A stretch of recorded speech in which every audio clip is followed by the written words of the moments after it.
Sanje Jado Zoye Jonam Chanjo Barato Dane Yazoji Tage Jezoy Jebe Donamge Dola Bejere Zanje Endu Barajo.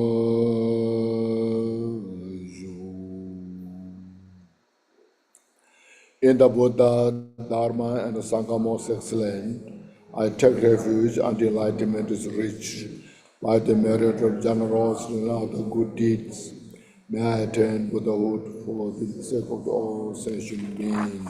Next, in English, may all mother sentient beings promise the sky, have happiness and the causes of happiness.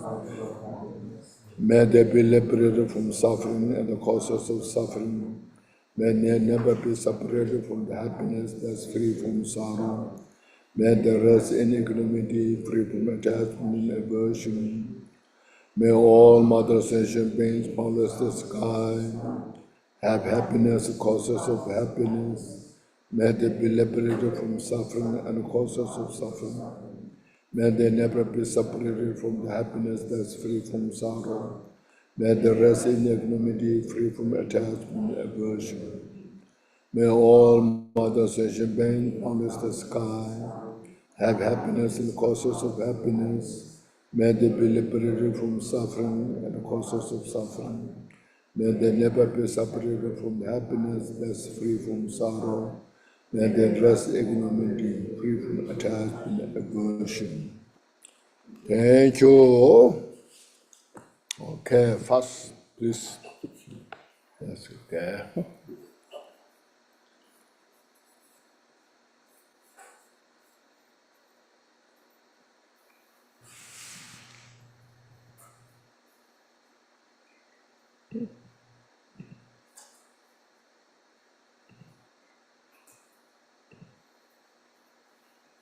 Oh, that's better. Yes. Yes. Yes. Okay, good. Okay. Yeah, first please take a deep breath. Inhale fully.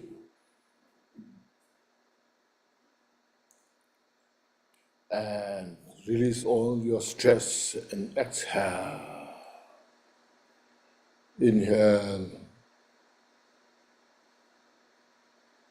and exhale. Once more, please inhale and exhale. Okay.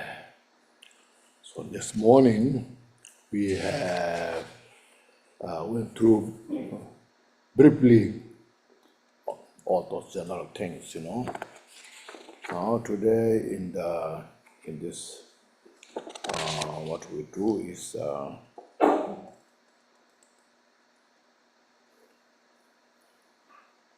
this afternoon we will do the Bodhisattva ceremony, cultivating Bodhicitta. And Bodhicitta is a Sanskrit word. Bodhi means in Tibetan Changchup or Sangye, fully accomplished the enlightenment mind, Changchup Sept. And Sept is the mind, it's a fully accomplished mind. So there's the ground, Bodhicitta, the path, Bodhicitta, and the action, and the fruition, Bodhicitta. Okay. The path, Bodhicitta, as this morning I mentioned briefly, is about this, your Buddha nature, the seed of the enlightenment that we have. Everyone has that seed of the enlightenment within us. That's the ground. Having said that, that mind is, you see, by nature, is fully perfected. We don't have to make them perfection. It is fully perfected by itself.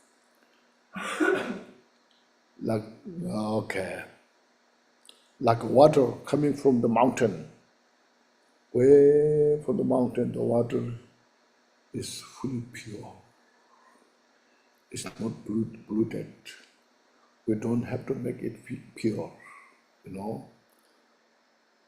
But somehow on the way, it's some polluted. And then they say the companies say, we purify the water, and they sell you the water.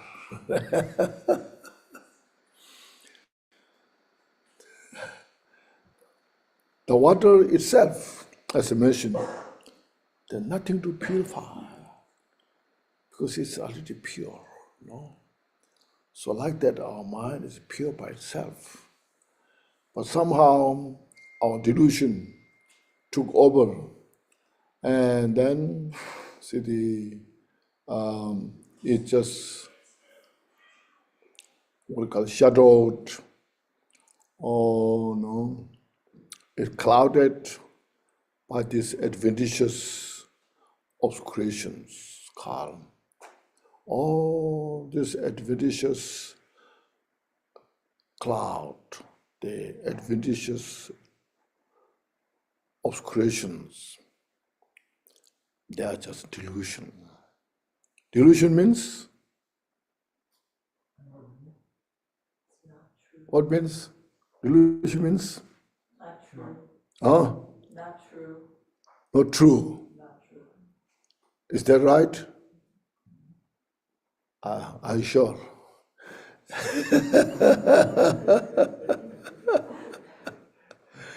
Are you sure it's not true? Not beneficial? I think they are very convincing you,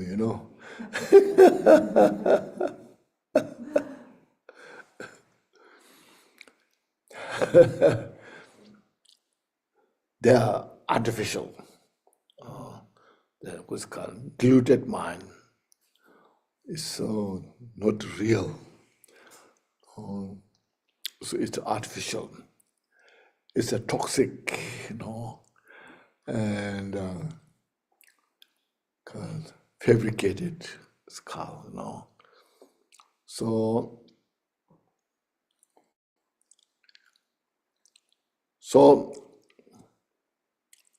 first we need to recognize our basic goodness, the Buddha nature, the perfection of the mind itself. And now look at our own mind here. We have sometimes glimpse you see. Sometimes when you do meditation, relax, you feel very comfortable. So peaceful. You have that kind of feeling of glimpse of the feeling. So when you have that, as I mentioned, you feel so comfortable. And sometimes people say, one time I did such wonderful meditation, it just came, I felt so good, How I can get that back, say, Some people ask that question, So that's why it's called adventitious obscuration. It comes and goes. Okay. So that's a path we take.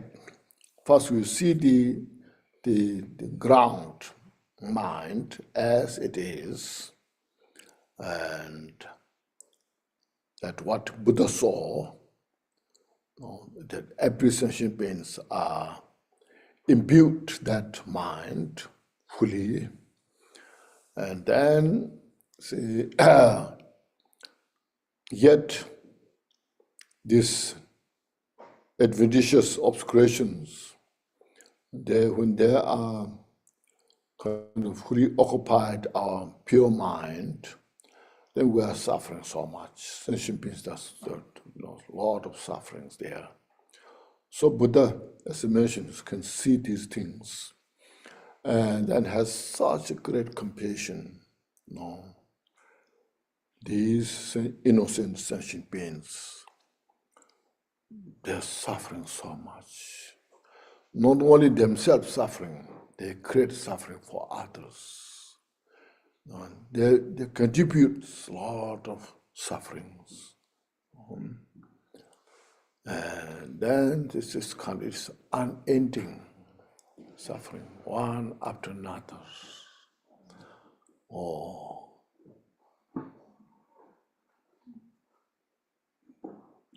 Well, they are suffering, they're creating cause of suffering. So that's where if you have read Bodhicitta or Tara by Shantideva, that book mentioned,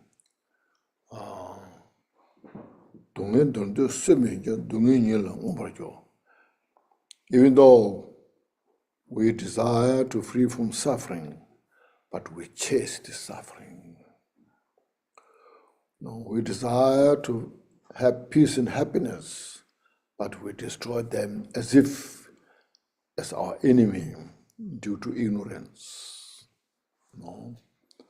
So that's what we're working on now, how to eliminate the cause of suffering. Since it is the adventitious, since it is the very temporary nature, impermanent, if we make enough effort, we can get rid of it. So that's why we need this morning I mentioned, look at all the phenomena of this samsara, that where we are, meditate on this. And then our working for enlightenment is not just for ourselves, individual, but we develop for all other sentient beings. Every sentient beings, you see,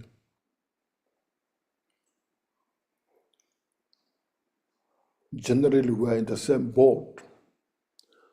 We're same boat, desire to free from all the sufferings, desire to have all the peace and happiness.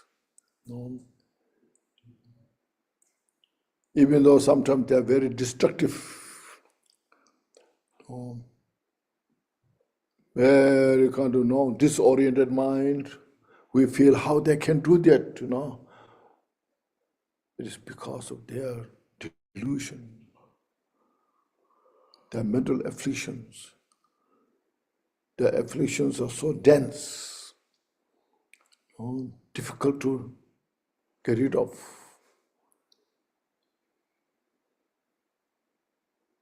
So we are studying, practicing Dharma for all of us, ourselves and others. It may take long time, doesn't matter. We have been coming from samsara for a long time. And sometimes we wonder what happened, what went wrong. We have been in the samsara for that long, You see, so now this is our opportunity to change the mind. Instead of just all the time being in the samsara, say how to get out of this vicious cycle of the samsara. So we just reflect on this. And Bodhicitta is such a precious thing.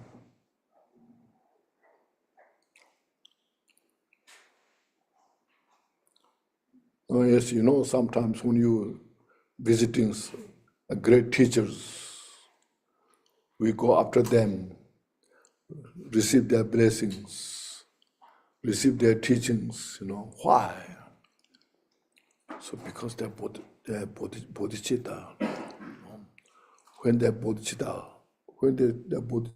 is well established, then that brings to such great blessings.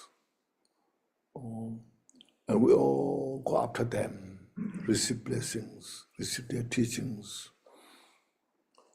So that now, so not only that, we ourselves can cultivate that mind.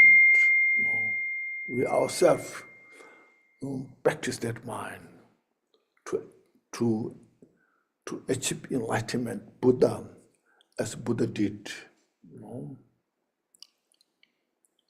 So that requires a lot of strength, courage. As mentioned, everything so interdependent, interconnected. Nothing stands independent. Just for example, look at this. When you ring the bell, we say the sounds come from here. But in reality, look at how much things are involved there. First of all, from top to here, all these dust particles are involved.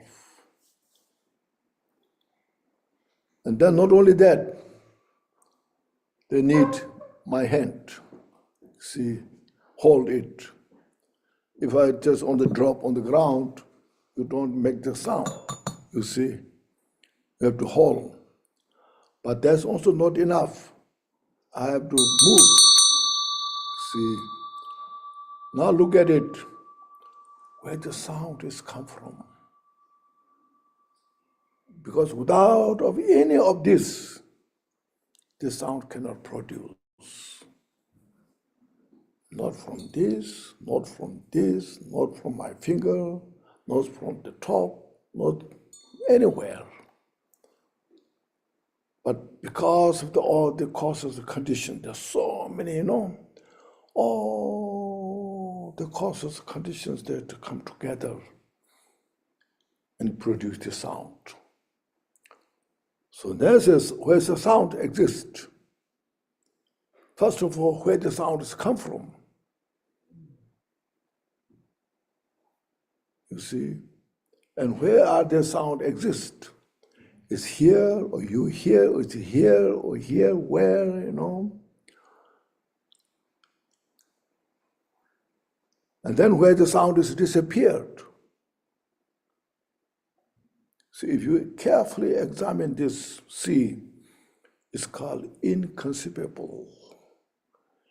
Yet because of all those causes and conditions, create the sound. So this was called interdependent. Everything, this building that we are staying here, depends on so many of these dust particles. Everything counts. And look at our body also, look at, you see. Look at all the dust particles of the body. It's all just called reflection. It's illusory nature. That is called interdependent. Because of that interdependence, everything is emptiness. So interdependent or depending rising and the emptiness are the same meaning. When you see this interdependent rising, depending rising, if you see this, understand this, and that expresses the nature is Sept, is emptiness. So emptiness is not just something, nothing, empty. No, but there's no one independent entity. So look at this, see. So when you have that understanding, first you get a glimpse of understanding that it just taking care of all lot of those delusions.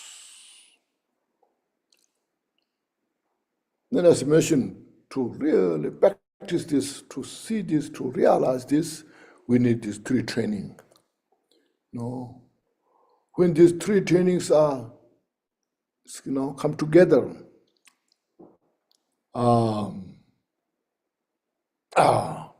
it's called synchronize, all together it synchronizes. There's all this concept of self, I, self-grasping is taken care of because there's nothing to grasp, there's nothing to hold on, When that is dissolved, self-grasping, there's nothing to it, And you see it's fascinating. And there's nothing to attach to. When there's nothing to attach to, there's nothing to hate. No one to hate. You see. So when these three portions are taken care of, there's called we're free from the suffering.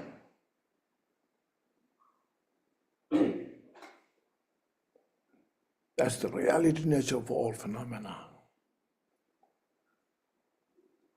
That's why we need Dhamma study, practice. Until then, no matter how much you try. We went to moon.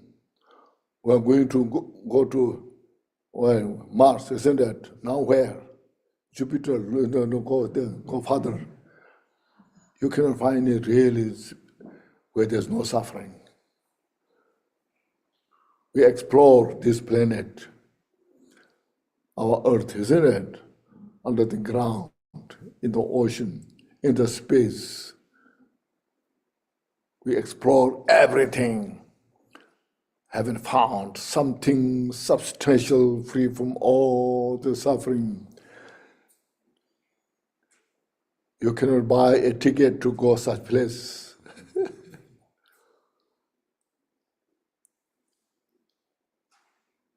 So until you explore your inner this wisdom,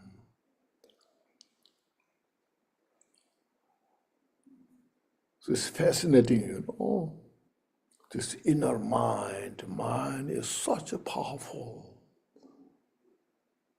that you can see. When you are deluded, we see everything so real, so concrete, isn't it? Look at the solid rocks, the metals so solid, isn't it? They're so.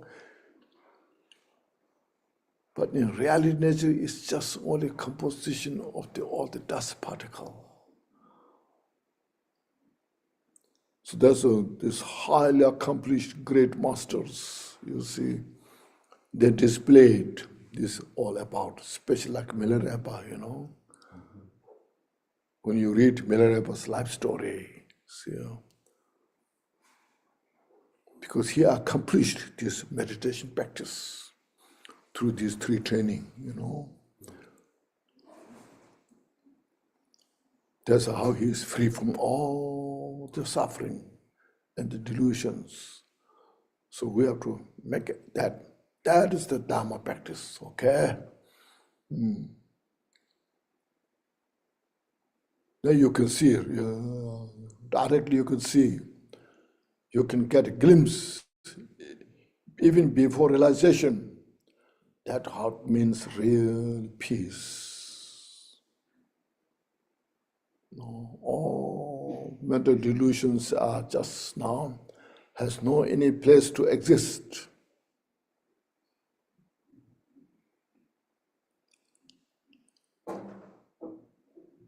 So that's my point this morning's mission. We suffer because of these three poison, which is within us. And we need to take care of this. So to do this, to have this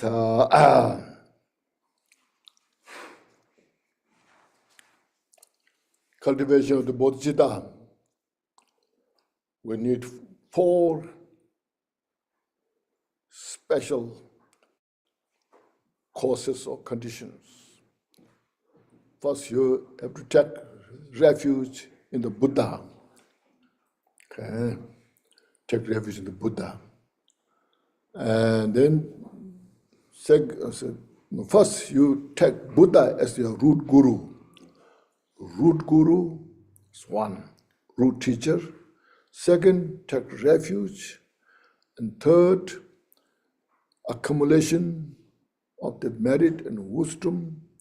And the fourth is practice of the 4 immeasurables.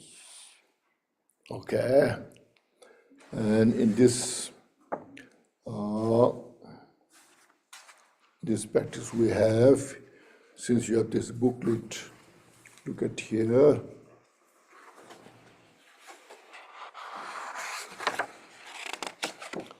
You look at the page 62.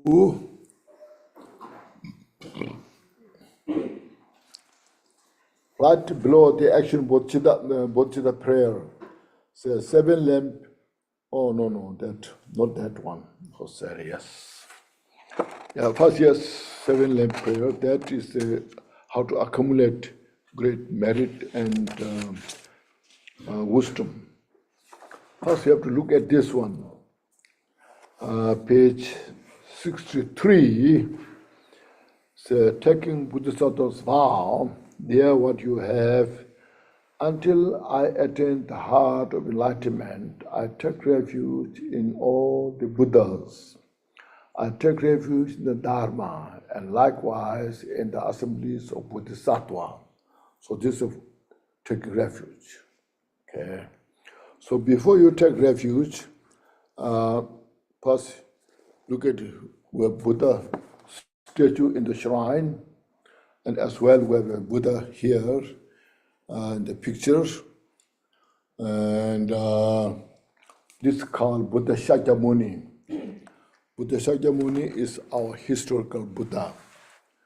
He, as mentioned, who came over 2,600 years ago, who taught these teachings, that what we're studying, practicing, you know? And that's the Buddha. You take that Buddha as your root guru, your teacher. Okay, because Buddha came on this planet, and that now we're studying, practicing his teaching. So if you take the Buddha as your root guru, it's unmistaken.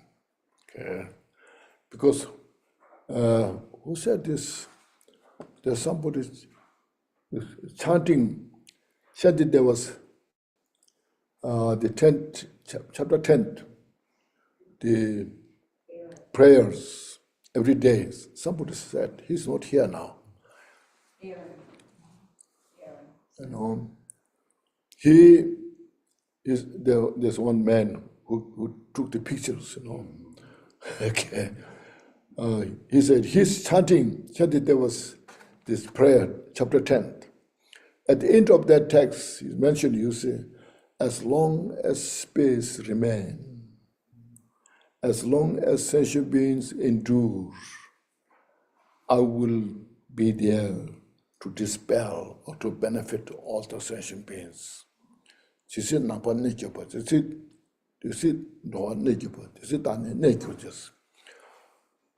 I endure until then and help the sentient beings.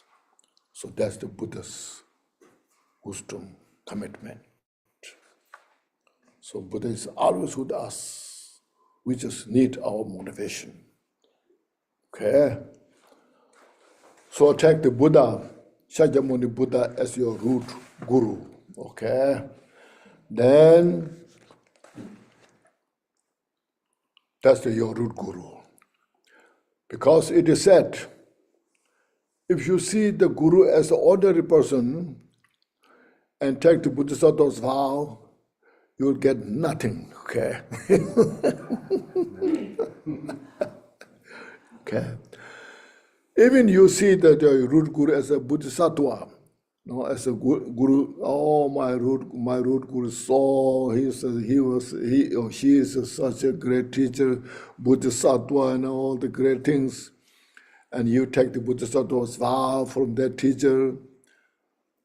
Possible, you may achieve, you may get bodhisattva's vow, or may not. So still not so sure. But if you take the Buddha as your root guru and cultivate the bodhicitta, so it is definite you will achieve the bodhisattva's vow. Okay? Okay, so that's the first concerning the root guru from these four causes. The second, then you take refuge in the Buddha Dhamma Sangha, as I read this text, So when you take refuge, what you do is that Buddha you visualize in the center, Buddha Shakyamuni, and all the Buddhas of the past, future, and present, at the present, Buddhas, as well all our great masters of the lineage, and great bodhisattvas like Chenresik, Tara, Vajrapanya, Manchushiri, Goya Samaj, so of course Goya Samaja is Buddha also. And you see Samanta Bhadra. Oh, those Buddhas, great masters, bodhisattvas, you visualize in the space in front of you, looking down at you, and then take refuge in them. Then Dharma texts behind the Buddha, all the Dharma teachings, in the text form, all the conjures and dangers, all those teachings. And then Sangha, as mentioned, great bodhisattvas, all those you visualize. And we will do this refuge ceremony. I know you have taken the refuge before, but you take refuge every day, every morning, every afternoon, every evening, Refuge is first, very important. It's the highway. It's the opening the door you towards the enlightenment. The refuge is the way how do you connect your mind to the Buddha. So I take refuge to Buddha. See, your mind is connected to Buddha. See.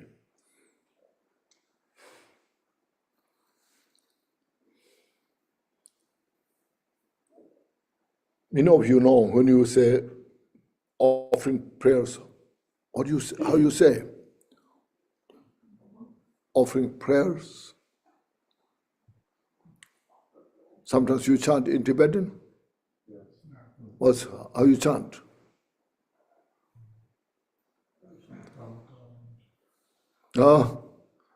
Anybody know? Memorize? Oh, Tompa Lame. You remember that? Tompa Lame, Sangye Rinpoche, Kyoba Lame, Tamjo Rinpoche, Deba Lame, Kendo Rinpoche, Tamne Kunjo Somla Choba Bu. See, it's three. Tompa Lame. Tompa means teacher. Lame means unsurpassed. Unsurpassed, precious teacher. So Buddha is the teacher. And Kyoba Lame, the unsurpassed Dharma, the precious Dharma, is the protector. The unsurpassed guide, the precious Sangha. So Sangha is the unsurpassed guide, precious guide, the precious unsurpassed guide, Sangha. So I make offering to these three jewels. So it means Buddha is the teacher.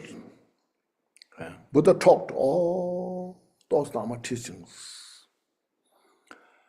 And the Dharma is the real protector. We practice Dharma.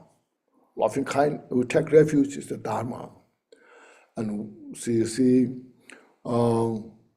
as mentioned, the three training, Shila, the moral ethic is the Dharma. The Samadhi is the Dharma. The Praja, intrinsic special insight is the Dharma. Okay? And loving kindness, compassion is the Dharma. Bodhicitta is the Dharma. By practicing them, then we purify.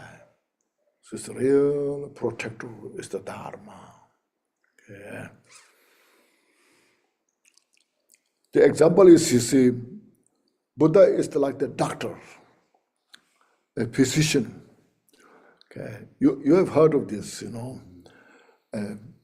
when we have problem, physical problem, then we go to the doctor who is expert to how to diagnose. So doctor will, after diagnosing well, then doctor will explain, you have this is a problem. And you should take this is medicine, isn't it? So doctor will prescribe. Doctor will prescribe all the different medicines and what to do. Also food, what to eat, what not to eat. What not to eat, what not to do is called prescribe. Have you heard of that word? Prescribe. So there's two, this prescribed and prescribed. Okay. Very important, See, so that's a doctor's responsibility. A very wise, skilled doctor will do this. Okay. Likewise, Buddha prescribed what to do, all these 10 virtues, taking refuge, practice of loving kindness, compassion, cultivating both bodhicittas, all the 6 parameters, all what to do, So Buddha prescribed all. And they are prescribed all the way towards enlightenment. And then Buddha prescribed all the non-virtues and all our mental afflictions. Buddha said, get rid of them. Don't keep in your mind, okay? These 3 portions are nothing but only cause of suffering, So Buddha prescribed, okay? It makes sense? Okay. So you should feel that, As soon as when you have prescribed, when you have, delete them from your mind stream, and then you feel so peaceful, relaxed. Yeah? And whatever Buddha prescribed, if you follow that, you're well protected. So as doctor does this, so Buddha talked this way. Okay? That's what's called taking refuge in the Buddha Dharma Sangha. So when the doctor is right, and then you follow according to doctor's advice, you're much better off now.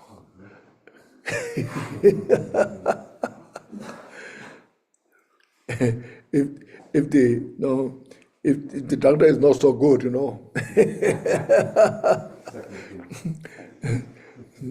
not so clear prescription, not so clear prescription, then you don't know how to follow, and also you don't follow accordingly, then you have the problem,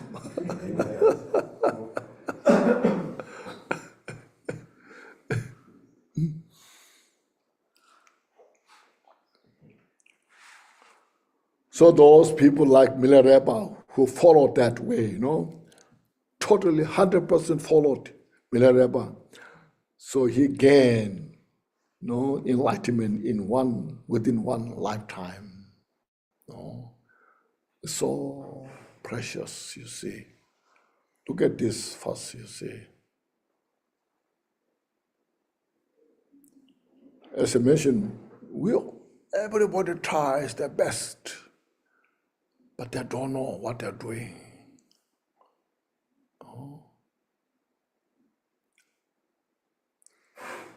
At the end, then they suffer. First looks very impressive, but then that doesn't last long. And suffer, So if you do practice this way, you relax the Dharma, purify your mind as much as possible, try your best every day, At the end of the day, when you die, you will feel so grateful yourself. I did something good, No regret. See, I'm so fortunate I did this.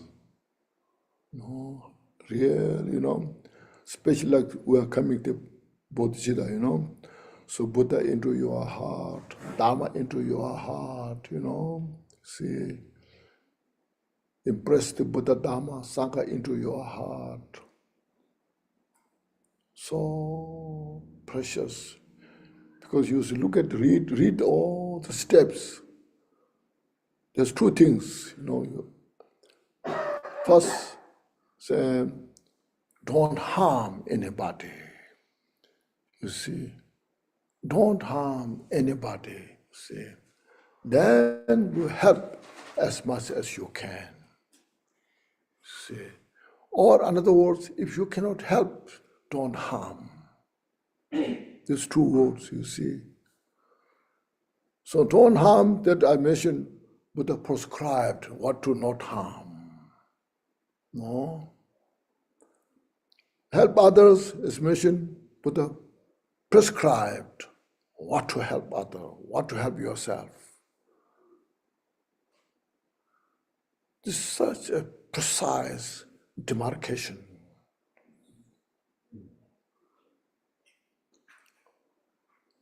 So meditate that way.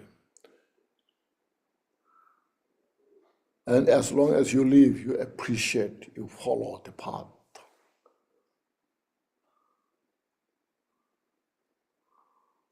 Oh, then all the people around you, they appreciate you. In other words, we become a better human being. Okay. Now, since we have a lot of things to talk about, we better do first refuge ceremony, okay? This is a mission. You just, if you have not taken before, this is time, you just take refuge to Buddha Dhamma Sangha. And then we who have taken, reinforce your refuge, bring into your heart, my mind is the Buddha, my mind is the Dharma, my mind is the Sangha, and this is eventually that I will be. So this is a beginning that I'm doing this. I discard all my obscurations. This way uproot my delusions. And,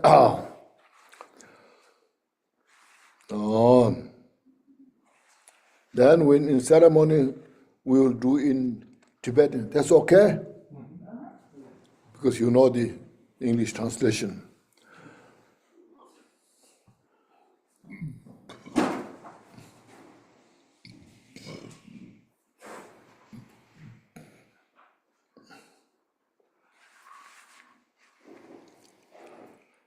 How to do this? First, we should, what we should do is, we should do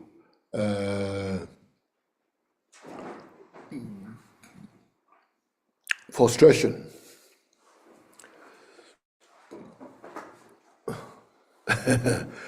You know, everyone, how to do frustration.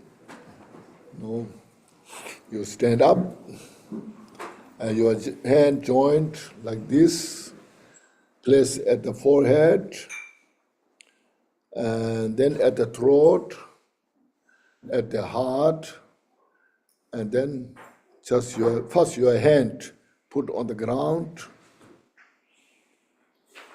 then your forehead touch the ground.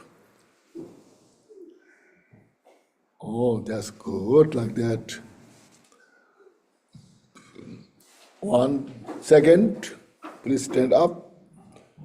1, 2, 3, and down. And then please stand up.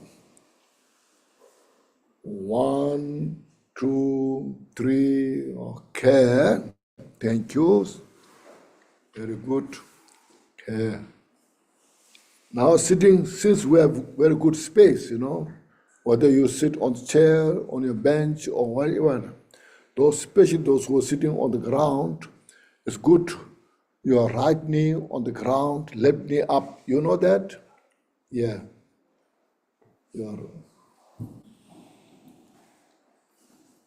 Oh yeah, that's good. And then we do, as mentioned, we do the ceremony in Tibetan. First, see, I'll translate. All the Buddhas and Bodhisattvas of 10 traditions, please hear my request. Master, please hear my request. My name is such. No. And you say your name. And this here we have that until I attain the heart of enlightenment, I take refuge in all the Buddhas. I take refuge in the Dharma, and likewise in the assemblies of Bodhisattvas. So we do this 3 times, okay? Okay.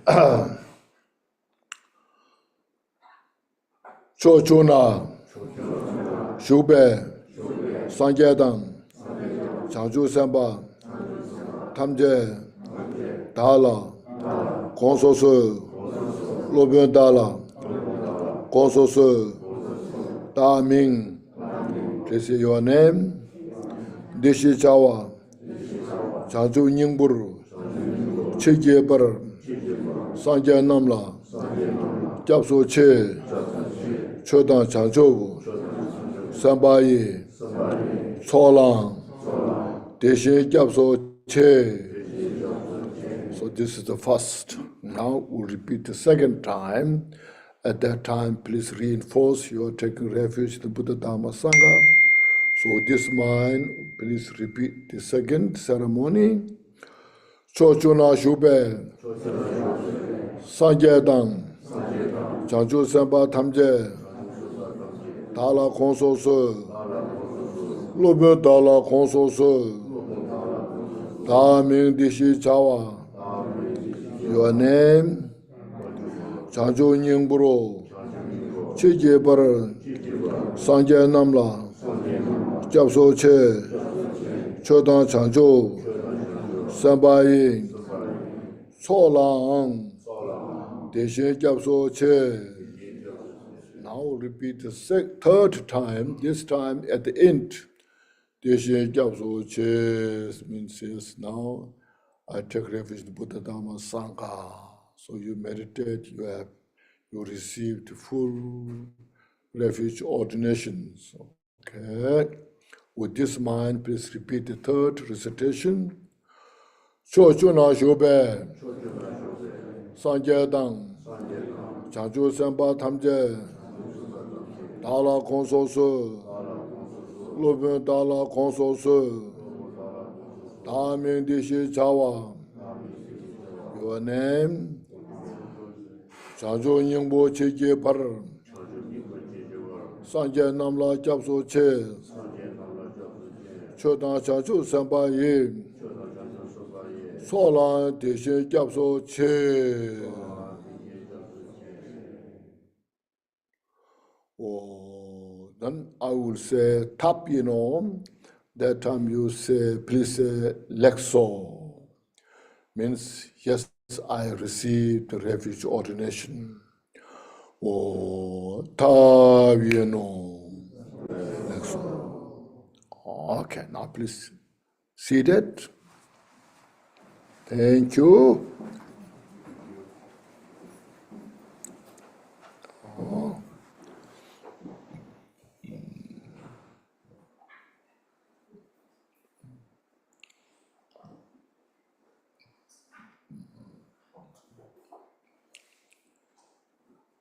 Generally, you see, in the world, everyone has way to take refuge, There are a lot of in different places. See, yes, sometimes they look at the mountain, they have such a big mountain, said, this mountain has something special, spirits. This is very holy, all rocks. This has there is a special spirits, entities. Sometimes say this tree is very old tree, it has some special entity, spirit, so we take refuge in them. We pray them, You see, there are many like that. So this, unenlightened beings, entities, spirits, they bring some effects, but not enlightenment. Most we take refuge in our own mental afflictions, the three poisons. Then there comes some strong anger, hatred in the mind, There are some individuals you don't like, the individuals, they hate you, and the anger pops up in the mind accidentally. The anger says, you must do this, you must do this, you must do this. These are very obedient. That's very good idea, Say, you follow, you take refuge in them, and you suffer. Sometimes they manifest some strong attachment, pernicious desire, attachment comes in the mind, and to fulfill that, and you just run. The attachment tell you, do this, do that, get this, do this, and you're trying all the best, all this. You're taking refuge in this, and we suffer from that.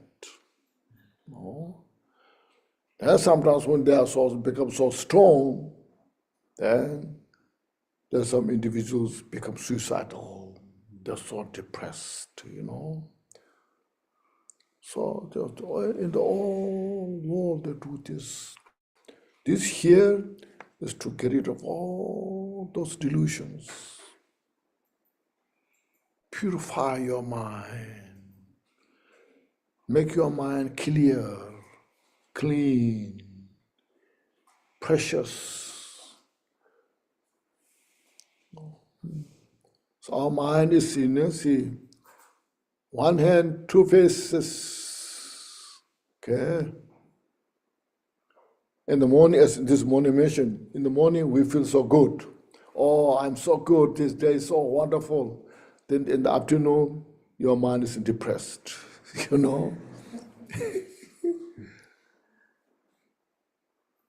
So one hand, two faces, your mind, There's so a lot, you see.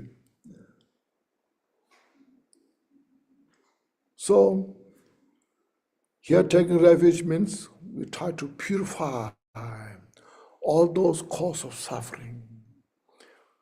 That, having said that, we need such a great wisdom, special insight to see that nature, to see the cause of the suffering, Otherwise, we are confused. So this is how us you understand that, see. So our taking refuge is taking refuge in the wisdom, or the compassion. If you take refuge in the compassion, then all sensitive and desire to free from suffering. So compassion, I wish they all free from suffering, including myself. We wish all have the peace and happiness. We take refuge in them, including ourselves, and that peace and happiness is there. Okay, so this the take refuge. The more now, as I mentioned, if you read Jewel Ornament of Liberation, in that book, the section of the refuge has all the details there, beautifully explained. No. Now next, look at the 7 lamp prayer, page, what's that page?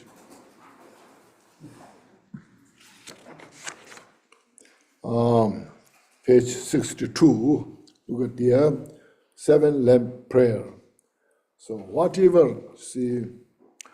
whatever merit I have gathered through frustration from 7 lamp, this one, doing frustration, and offering third, confession, offering second, confession third, rejoicing fourth, beseeching fifth, praying sixth, and then dedication is the 7th. Okay, so I'll just reflect a little bit of each of these.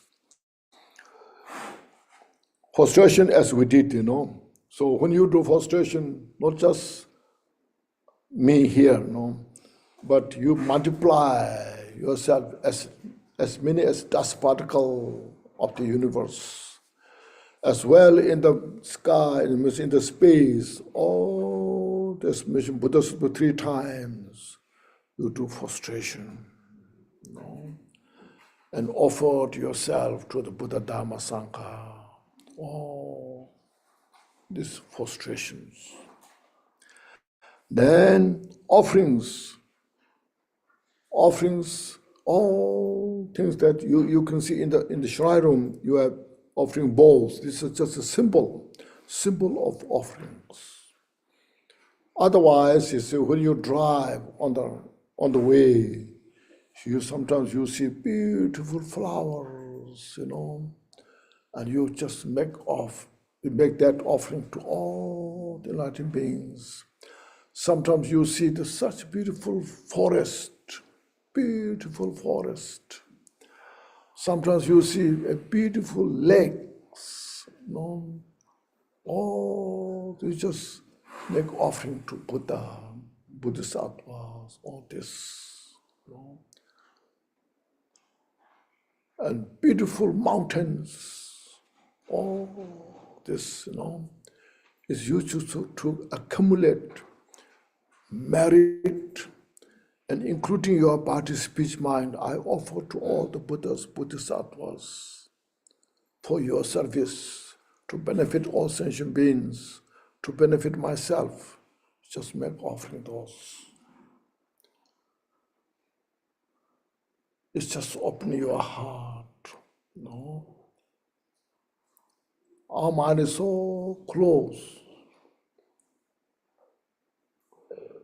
very confined, trapped in the delusion. This is the way to open our heart, And you see, as mentioned when I use this bell, as you know, everything display. You just make you just make offering to all this beautiful sound, smell, incense, delicious food of that exists in the world.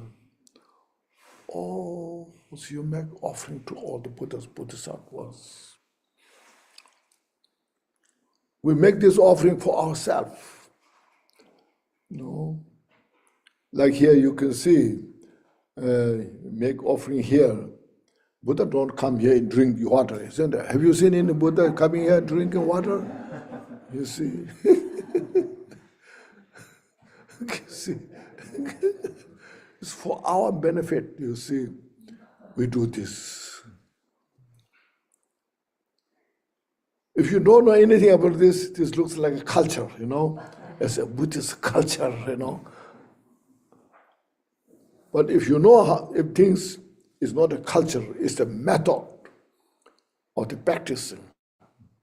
And if you make this offering as a mission display, interdependent nature is wisdom, then you accumulate a great merit and wisdom. See, that merit and wisdom becomes such a substantial cause that we can cultivate bodhicitta. Because we are here, you have accumulated such a great merit and wisdom because you are here.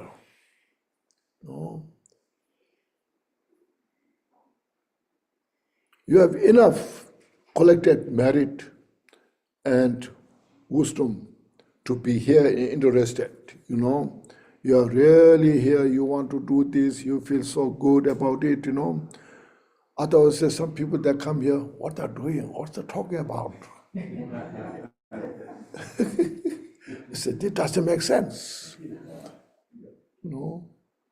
But whereas you are here, you are really interested, you want to do this, you want to develop, it's so precious. You cannot buy this from outside. The week before, I was at the Pittsburgh at the airport. In the whole dimension, money cannot buy happiness. So I think that's good, So these kind of things you cannot buy by your money. You cannot buy bodhicitta anywhere in the world. If you take billions with you, is there any place can I buy bodhicitta? I have 1 billion, You cannot find.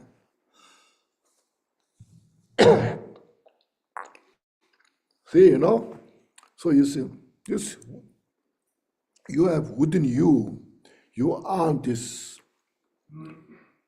so fortunate, After practicing some time, you can see the difference, really,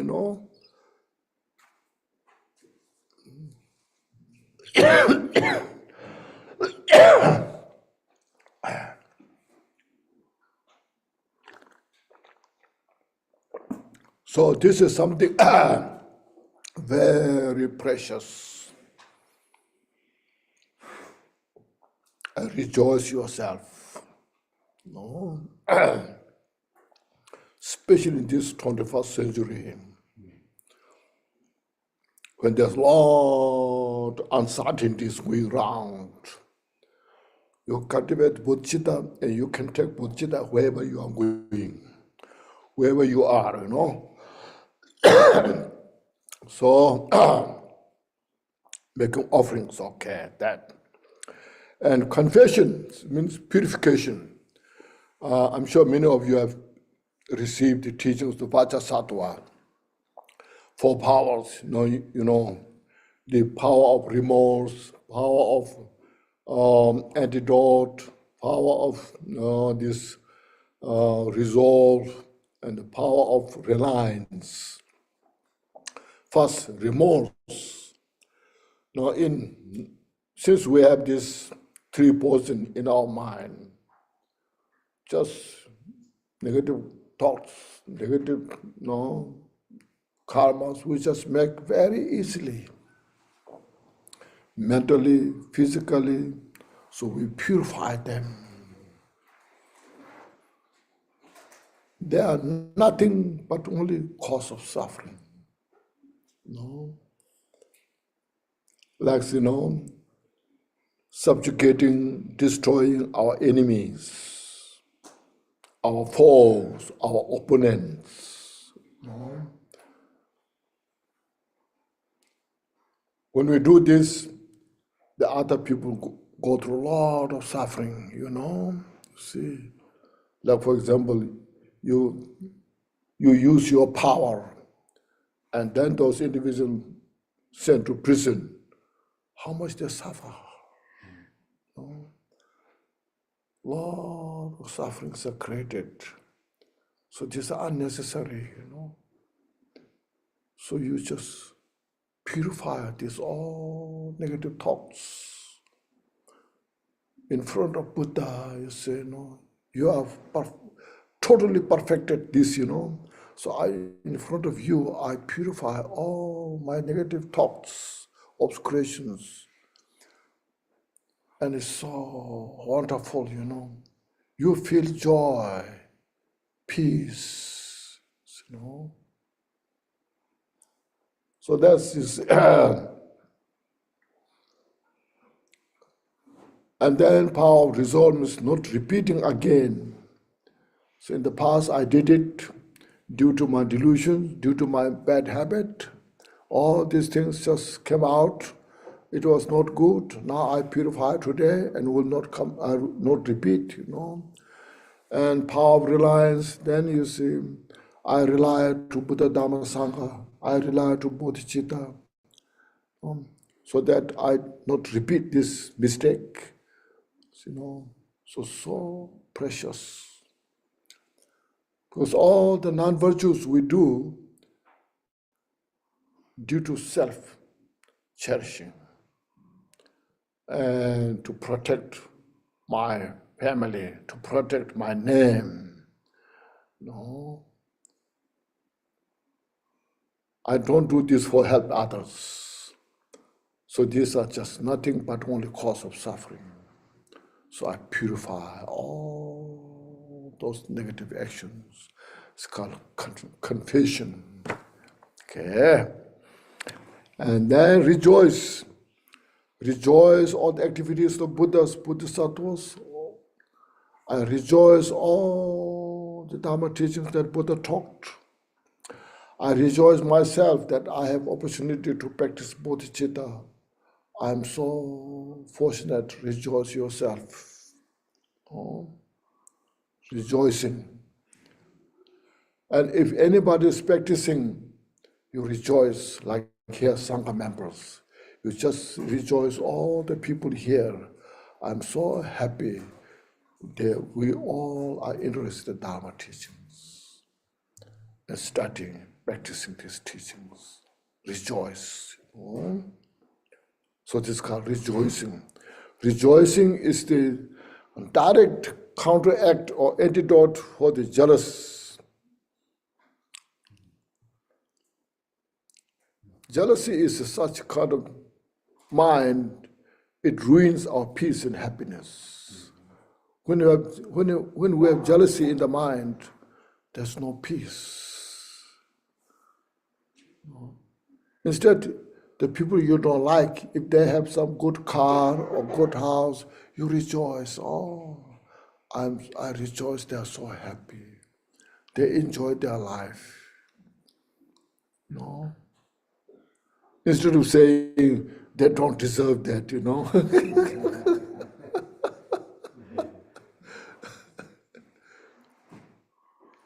It's just in your mind, you see, the play of the mind. When you have jealousy, it becomes a cause of your own suffering. When you rejoice, it becomes a cause for peace and happiness to your life, you see. Look at the mind, so this is just how to train your mind. So these wisdoms are so precious. And beseeching means requesting the Dharma teachings. As we did the reflecting Buddhas, Shakyamuni and all the Buddhas of past, present, future, Bodhisattvas, we request to turn the wheel of Dharma, means to teach. Just say, in the samsara, we have so many sentient beings, they're so ignorant, they're suffering, they're creating cause of suffering. Without the Dharma teachings, they continue suffering. So today I request for the benefit of all sentient beings, please teach us the Dharma. Teach us Dharma continuously, so everybody will free from samsara, achieve enlightenment. So it's called beseeching, requesting Dharma teachings. Okay. And praying means that there are some Buddhas, Bodhisattva, they work so hard with us and they're so exhausted. Now they're preparing for retirement. So we still request, I know you are retired, I know you are tired, but still I request not to retire. Stay with us until the end of the samsara. No, please give us help. Stay with us. This is called praying. Okay.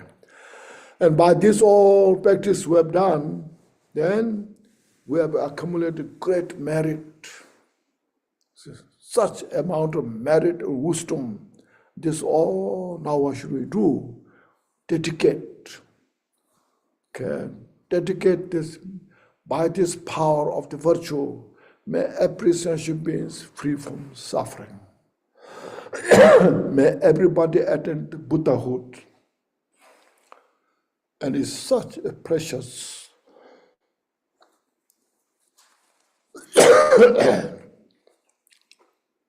dedication practice, especially this way, or as we said, after the session, we said the long dedication prayer. The Gampopa said, Dharma Lord Gampopa, he said, we have done a lot of practices in the past, but still we are not free from samsara. What happened? Because we didn't know how to do the dedication. No? Usually when you dedicate, what do?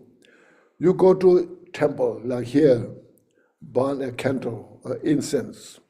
Or you go to a church, you burn a candle, on this. How you dedicate?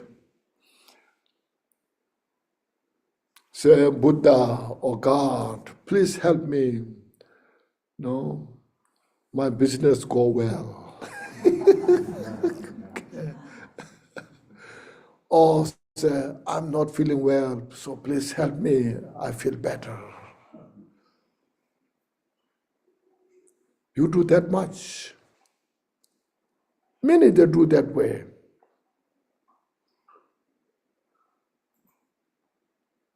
In the monastery also, there's some big business people go there and make offering to all the monks. So I say, please pray, all the monks, please you listen to me. I do this business, so please pray my business go well. They never say, by this my practice offering to you, please pray that all sentient beings free from samsara achieve enlightenment. Very few will say that.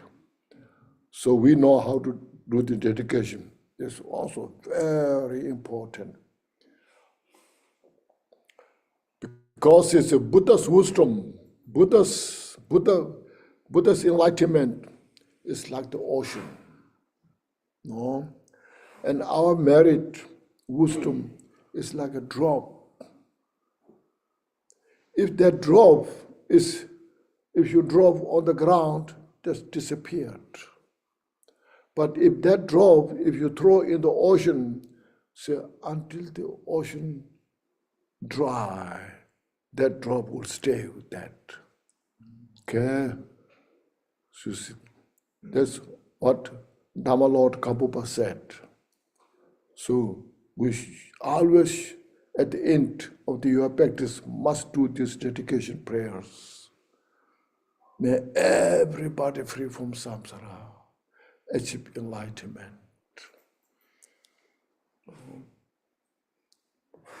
Okay. Now we say this prayer together 3 times, okay? Oh yeah.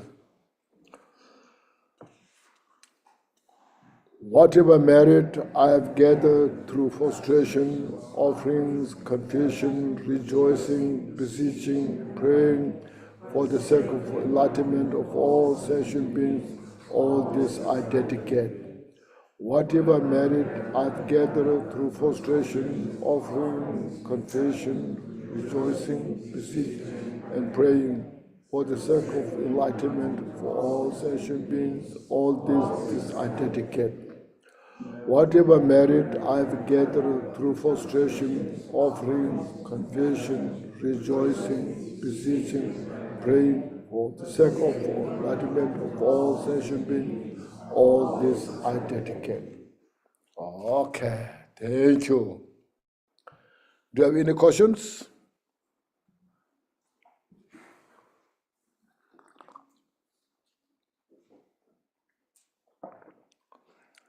Okay, next, then we'll follow next one, okay? It's hard work, you know.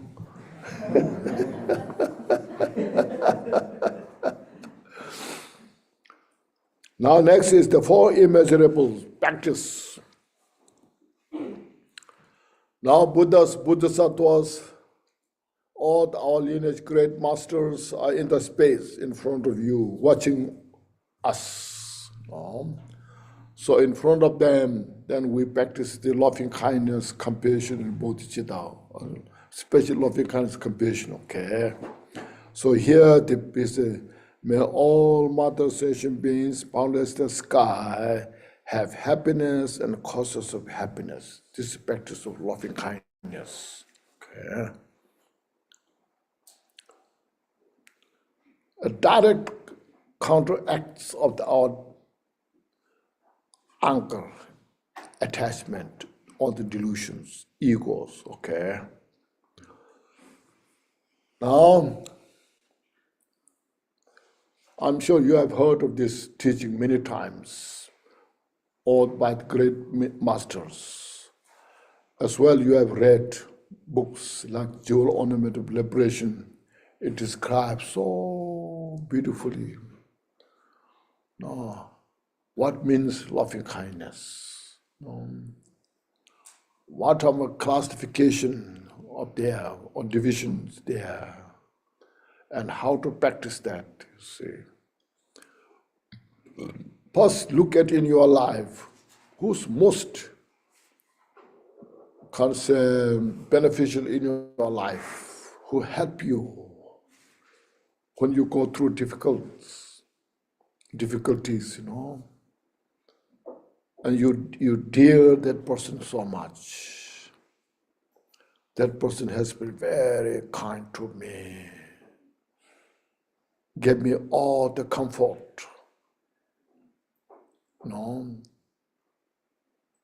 Look at that, So you can, if you have any individuals, you can reflect on that. But in general sense, our mother,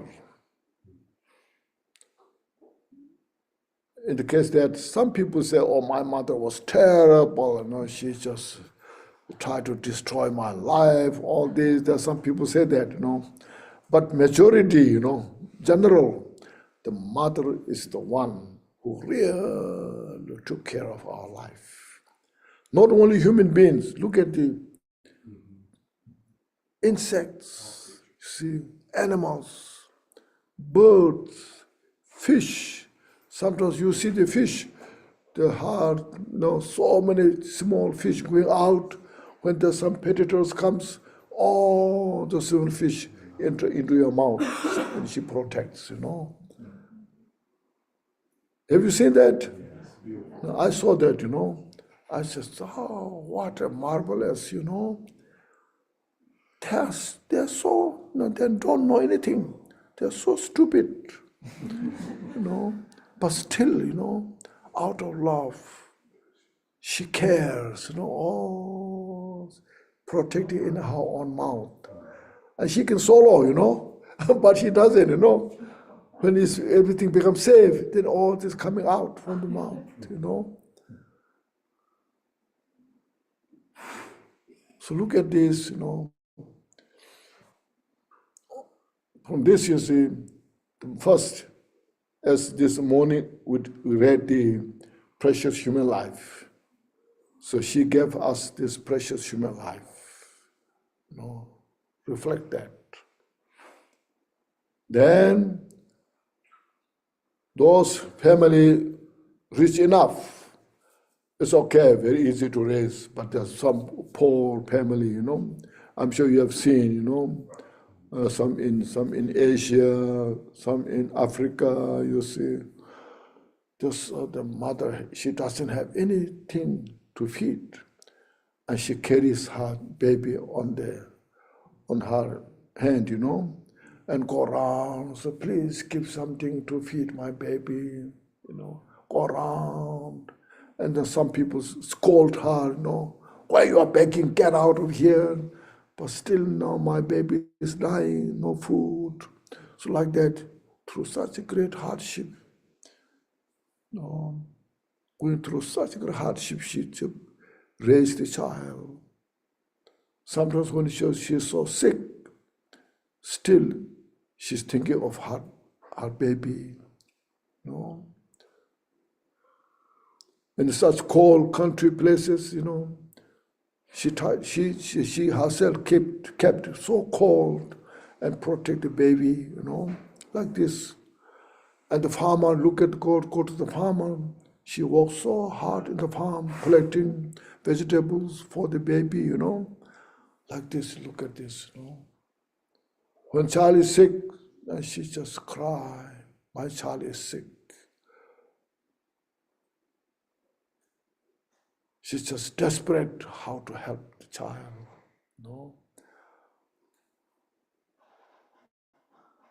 So that way, not just one day, 2 days, day after day, year after year. So through the giving the precious body, going through the hardships and protecting the life when child is sick, going to churches, temple, praying to God, Buddha, please give blessing to this my child, and going to the masters, some great masters sending message, my child is sick, please say some prayers, like these things. See. And then when the child is growing up, sent into kindergarten, spending the money, her resource, she go to work, collect money, and then sent into school, college, you see. She just in her mind, say, my child is the best child.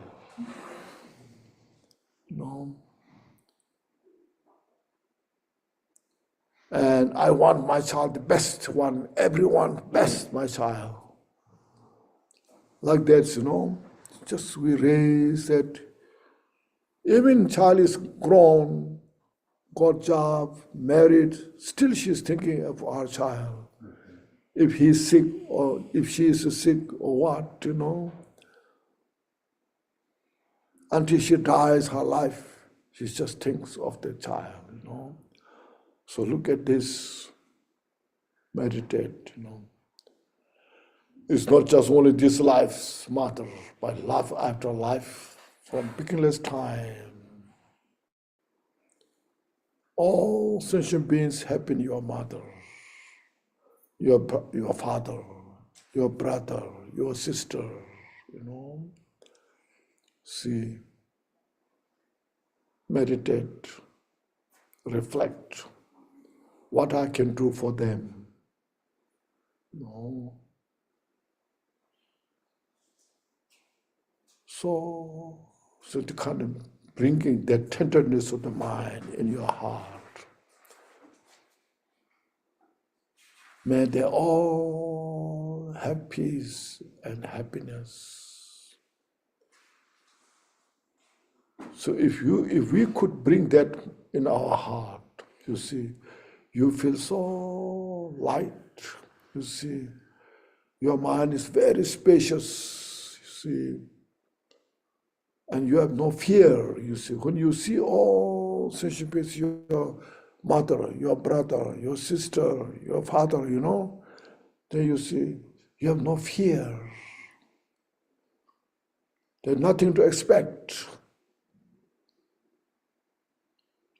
That, see, the joy you have, that, see, in that practice, you see.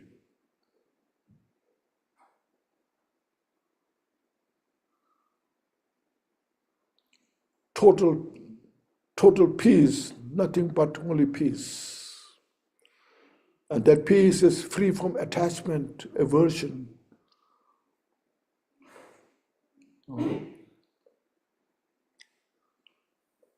Unconfined peace, it's like the space, pervading all, everywhere. You just look at this, just meditate, you look at, you know.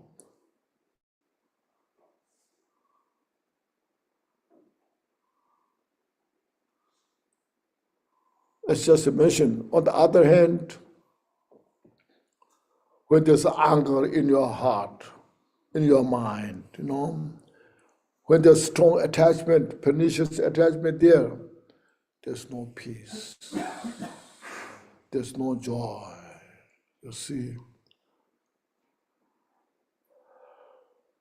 That's what Buddha taught. See, in the Buddha Sutras, Buddha taught these things. And our great masters, they put together like jewel ornament of liberation. Buddha Sutra is so vast, you know, so many volumes, hundreds of volumes. We have no time to read even one volume, you know. But these great masters, they studied them all, and they brought together, made into a small book like Jewel Ornament of Liberation. See, so just meditate this, you see. So when you could meditate like this way, as mentioned, there's nothing but only peace. So what you need more than this? So precious, see. This kind of peace you cannot buy from anywhere, but you can achieve from within you, within in your mind stream. Because we need these teachings nowadays. Everywhere we need these teachings.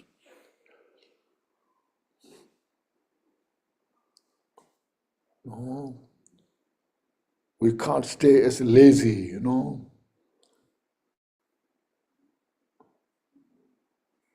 With this, our service to the human beings. And this will make the Buddha happy. The best offering to Buddha, then offering of flowers or water, these things.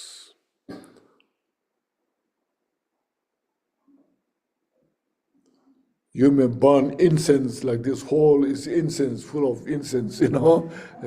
I don't think Buddha would be so happy about that, you know. But if you practice this way, Buddha will be real happy.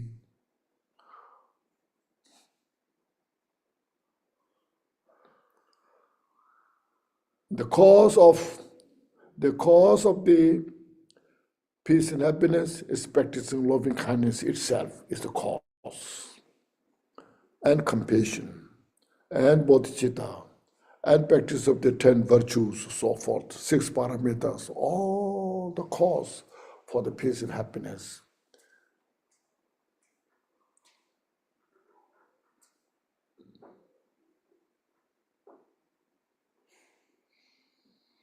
So, Dewadang, Dewe Jodang, Dembara Gyurji.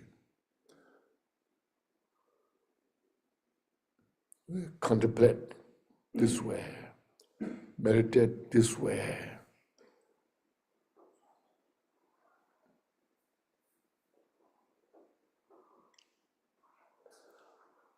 You need some short break. Okay, it's 3:30. 15 minutes is okay. Om Banza Sato Samaya, Mano Palaya, Badra Sato Denoba, Tita Dedro Membawa, Sutu Kaya, Subo Kaya Membawa, Anurado Membawa, Sarva Siddhi Membawa.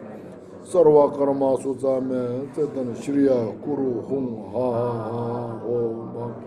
Sarva Tata Gata, Badra Mame Munza, Barzim Bawa Ma, Samaya Sato. Om Badra Sato Samaya, Mano Balaya, Badra Sato Tinoba, Tita Deto Membawa, Sutu Kaya.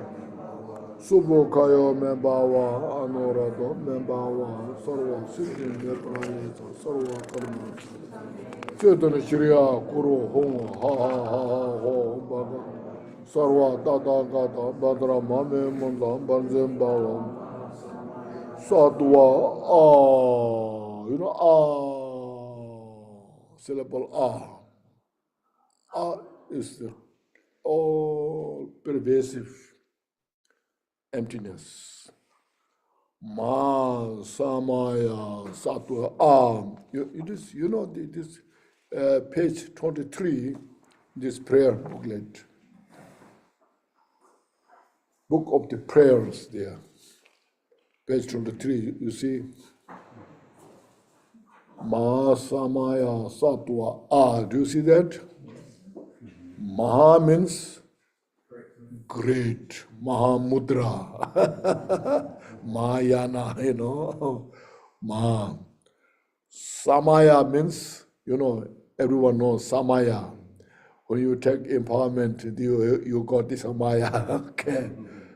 Sattva means the great mind. Semba, brave, courageous mind. The courageous mind of the Samaya is what?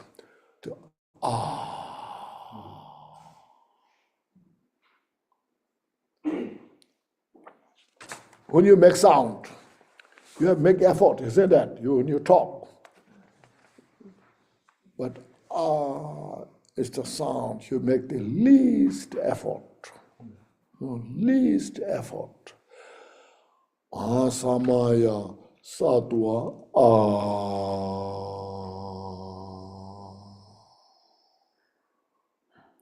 all dissolved into wisdom, emptiness.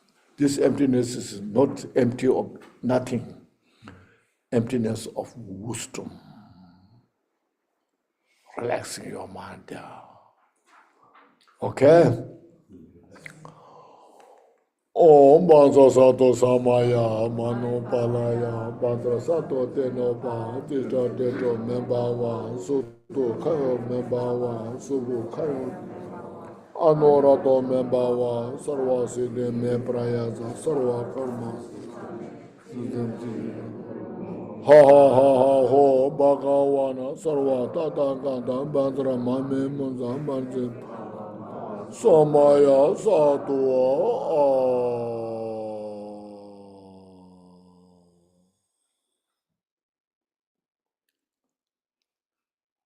Okay, thank you. Make a short break.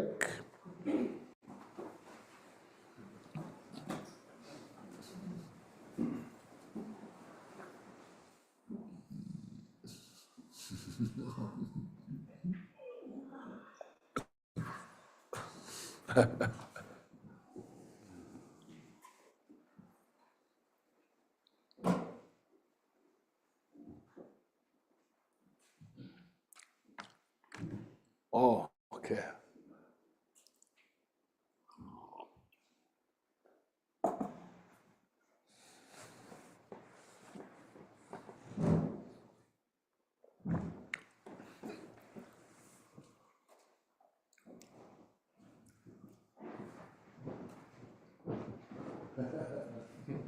Okay.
Now I see you.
Lopolka,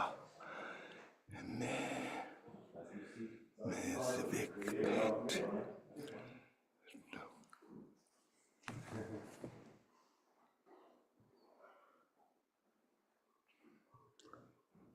Julian. Some friends.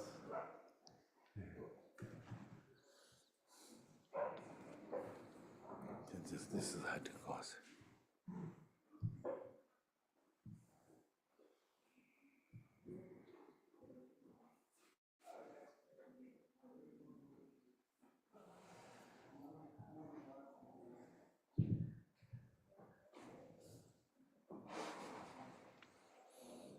They can talk now, Khenchen. Excuse me. They can talk.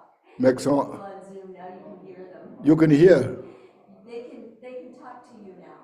They can talk to me. Yes, they can. Oh. If,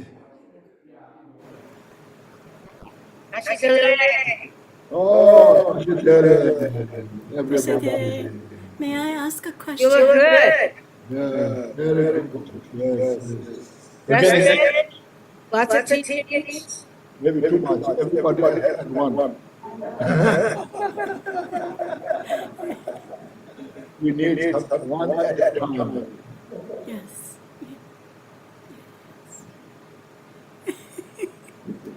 Thank you, Rinpoche. I really resonated with what you said about us often forgetting to do a meaningful dedication prayer. Yes. And I have been searching for one for my practice. I really appreciated the one you did today, but I couldn't find it in the text. I've been using this book, Okay. and there's a similar dedication by Lord Sumgon La, pardon me, that you Yes. translated. That's the one I've been using. That's good.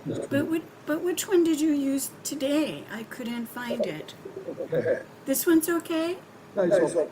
It's 1.5 pages. It's very similar to the one in your book about happiness, is it? It's very similar to that one. Yeah. Okay, so you're fine with that. That was my question, because I'm actually not using a regular chant book. I've put together practices that have greater meaning to me and impacting me. So I wanted to make a real choice with my dedication prayer. That's good. So thank you. Tujindan. Rinpoche.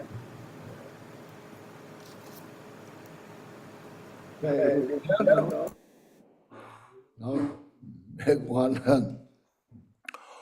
Oh, this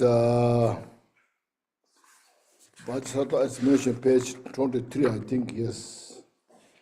Page 23, we chant this.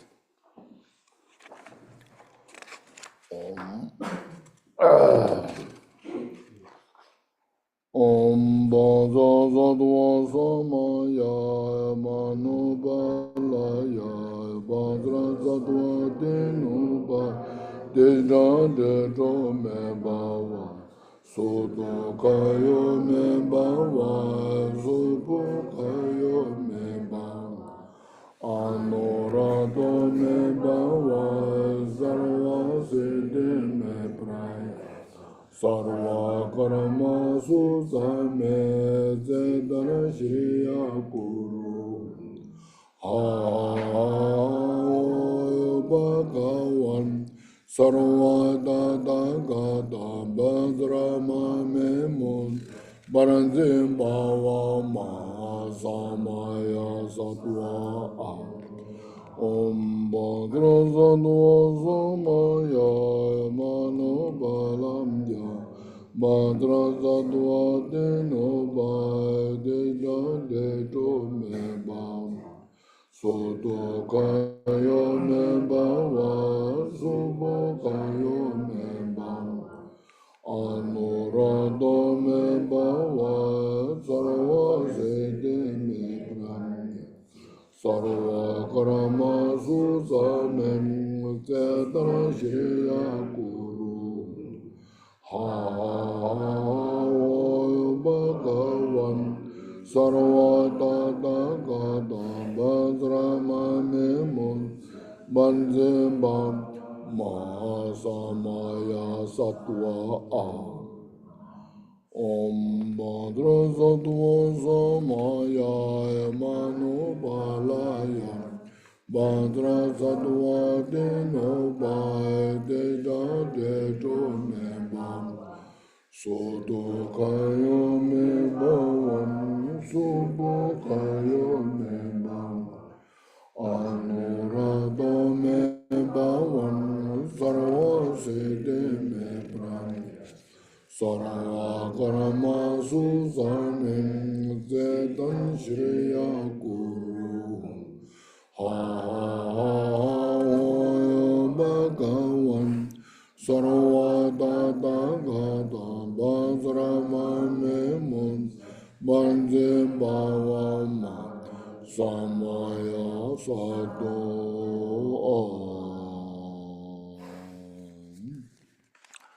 Okay, thank you. First, please relax your mind and body, be here. And we are now discussing the four immeasurables. From these four immeasurables, I said few words about the loving kindness practice. So in your mind, just mention, this is just intellectual, how to now put into your mind, how to appreciate this practice of loving kindness within you. The practice of loving kindness means may all sentient beings have all the happiness and peace, including those who hate me. As we have this in this prayer, in this, as you see, you have this right at the. If you have this, you see. So let me see. In this page 62, there is, page 61 at the bottom. So all mother sentient beings, especially those enemies who hate me, obstacles who harm me, and those who create obstacles on the path to liberation and omniscience. May they experience happiness, separate from suffering, and I will establish them in a state of unsurpassed, perfect, complete, and precious Buddhahood, you see. When you could do this, sometimes it may be difficult. The people who really hate you and take advantage of you. So I don't really want them to be happy, I cannot do this. But you just meditate. What they want is peace and happiness. But they don't know how to achieve peace and happiness. Out of delusion, they hate me. Out of mental affliction, they hate me. So because of that, it's not their problem, it's the problem of their delusion. Just meditate. And then just reflect. May they have all the happiness and peace. See, when you could do this, then there's a real peace in your mind. You see, then your mind is totally free now. Totally free, and since your mind so peaceful. So you get the benefit before they get the benefit. But due to our own ego clinging, grasping, we don't allow to bring that mind, So it kind of prevents that our ego, that wish to them have all the peace and happiness, So you just, with this courage, would forcefully say, I let go all my hatred, anger. I really wish them all the peace and happiness. And then you just practice this in your mind. See? Then you see it heals your body. It heals your mind. This is the point, Building the strength in your heart. Courage. We need such a strong courage, you see. Called indomitable courage. And you just meditate on this. And that itself has such a powerful meditation. See. Then, as I mentioned, I wish they have all the causes of the happiness, peace. Then, as also mentioned, like this, I demonstrated the sound. Everything's illusory nature, just play,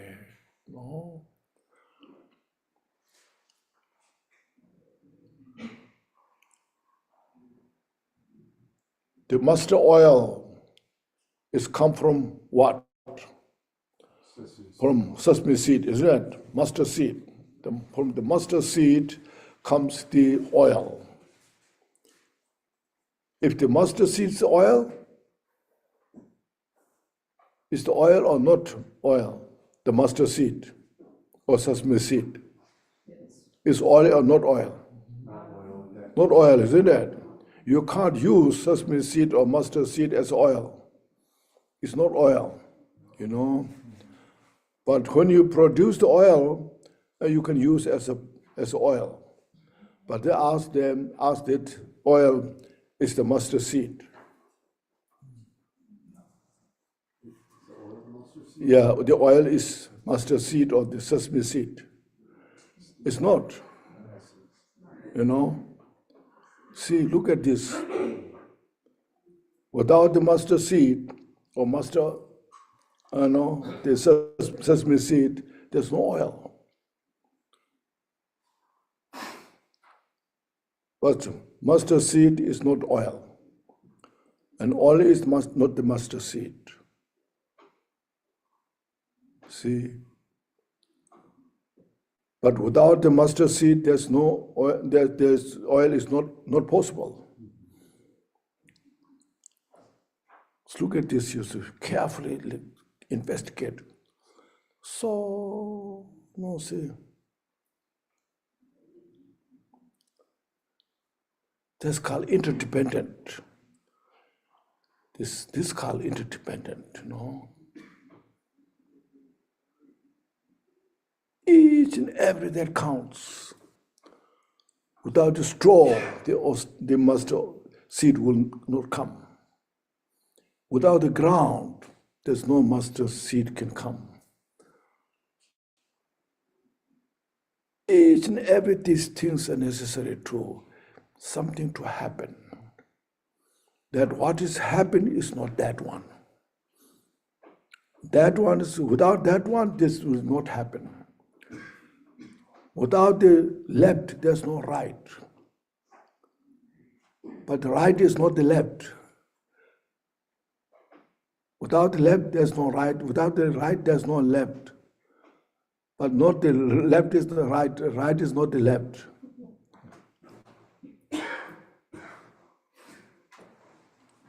See? And this you can see. Without this, being this, is this short or long, first of all? What? See? So, you compare this is long, you see. And compared to this, is short. You see? So that's why it's called emptiness. This is empty of short, being short. Okay? This empty of being short. But this here is empty of being long. So it's called all are interdependent, interconnected. Everything's relative state. Sometimes we have little, small suffering. I feel, I suffer a lot, And when there comes bigger suffering, that was small,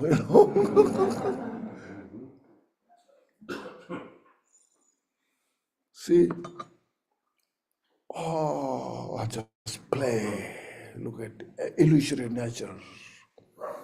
Yet functions distinctly. Within that illusory nature display, everything plays very distinctively, without mistake, very precise. So Buddha's wisdom is one that totally captures the distinctive nature of that. Okay? That's why you see how Buddha's wisdom can play the precise nature of all these things, how it stands. At this morning, I think this morning I mentioned the peacock's feather. Did I mention this morning? You see, very distinctive, clear, precise, no mistake, no confusion. So that's why we take refuge in Buddha, you see. We take refuge in the Dharma. We take refuge in the Sangha. See all these things. That's how you practice loving kindness to all the sentient beings. We didn't display all these things, but desire for happiness, peace is always there. Because of that, when you make effort towards enlightenment, until you become Buddha, your happiness is not fulfilled, not perfected. When you achieve Buddhahood, then all the happiness is totally perfected. Because your mind, mental nature is maximized, totally revealed. So meditate that to all the sentient beings' desire for peace and happiness. And we, each and every individual, has the responsibility for our own practice first our own practice, then to share with others. This way, Dharma can prolong, stay long, you see, in the society, because there's a benefit. If there's no benefit, Dharma will not stay. Like if medicine pill, if it doesn't work, who cares about that? When that pill works, people will care, and will stay. So Dharma is that. So we are the one who have the responsibility to share this wisdom. Without sharing this wisdom, how people know? They don't know. This is not just a religion, and to believe this is something which brings the peace into society. So need a skill, courage, and the wisdom. We need that. Okay? So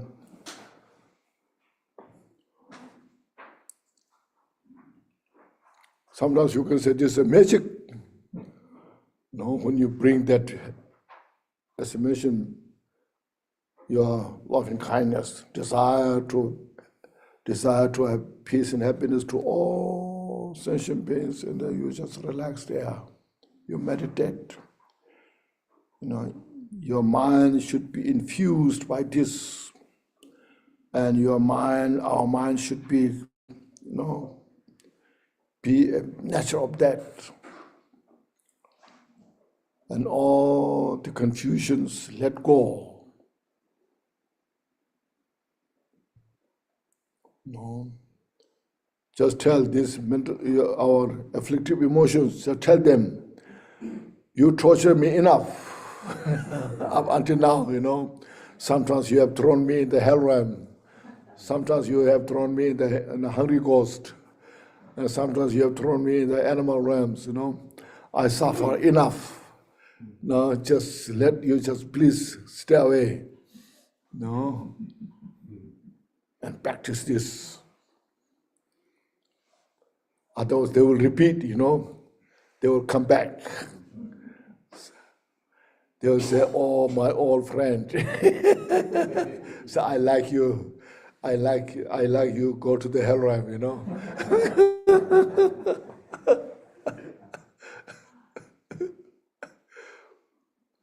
You see, no other enemies or enemies in the world can throw us in the hell realm.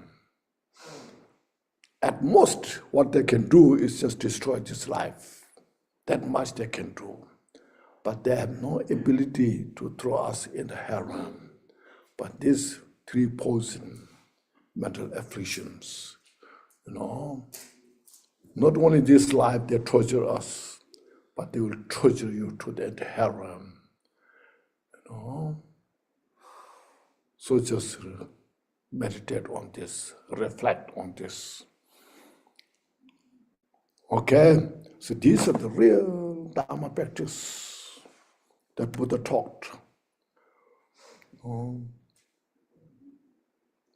With this understanding, then chanting different deity yogas are good.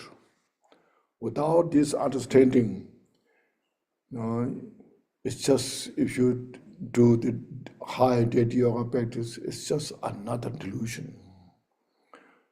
It builds your attachment. Your ego is protected by all these mantras,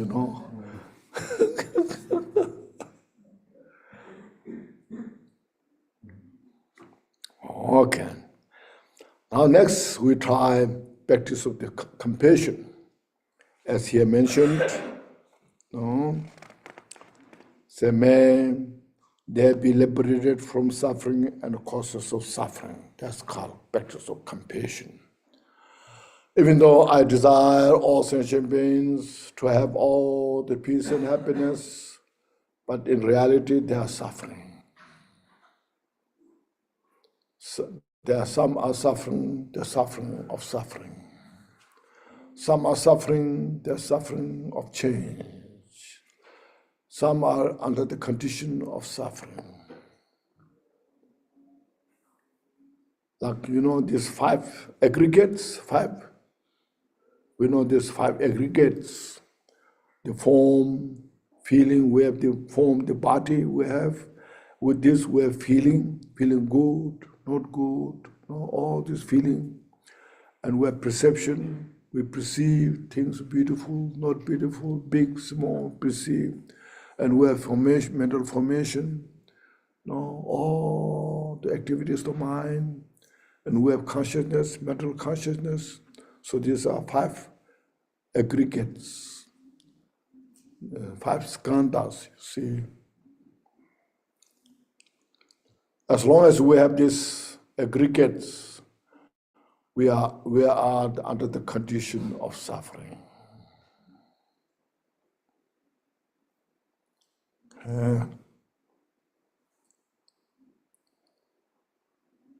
As long as we have this, then we age.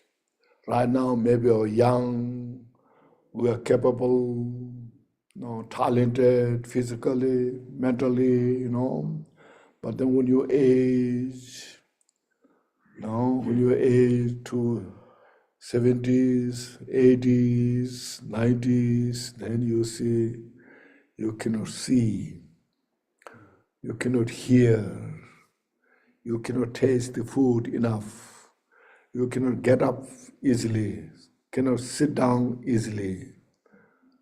Make sense? then you say you are depressed. So we are under condition of suffering. Even right now you are just full, wonderful. So I'm saying, so sometimes you think, oh, he's scaring us, I don't like that idea.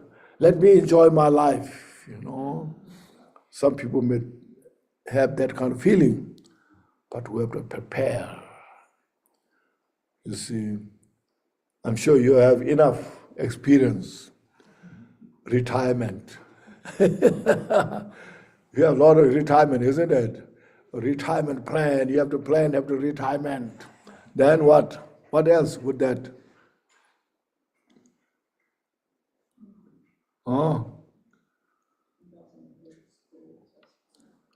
Insurance, lot of insurance.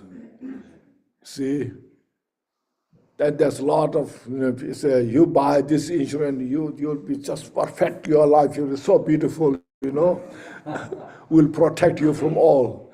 So there's a lot of insurance companies.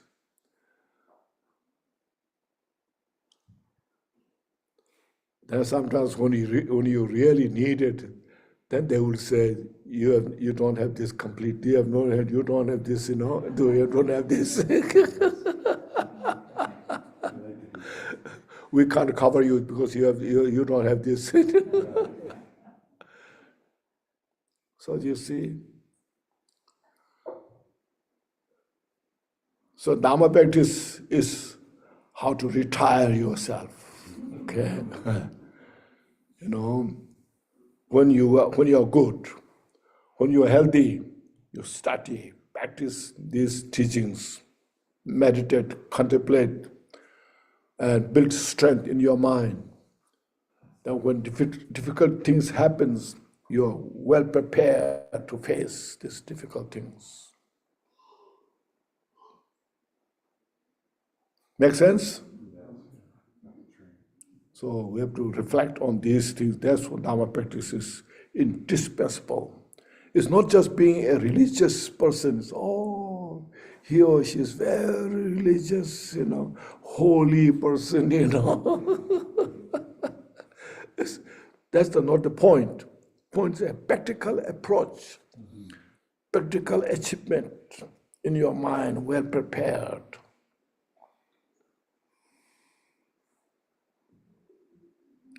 And then no fear, you see. And Dharma has all, what you call, has all the resource, everything we to achieve all those excellent qualities. Especially we is a Vajrayana practitioner, which means both Bodhicitta and Vajrayana practice. In other words, Bodhicitta, Mahamudra practice. Okay?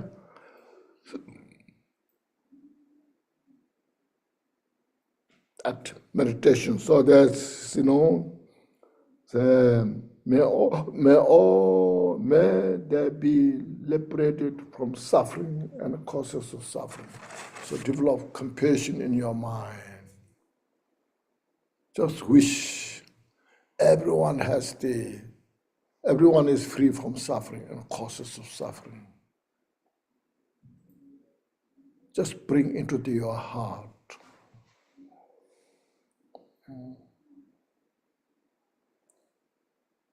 When you wish all, including those enemies who hate you, you wish that individuals to free from all the suffering, then your mind is so soft, like a cotton ball, so gentle, at the same time full of courage, no fear.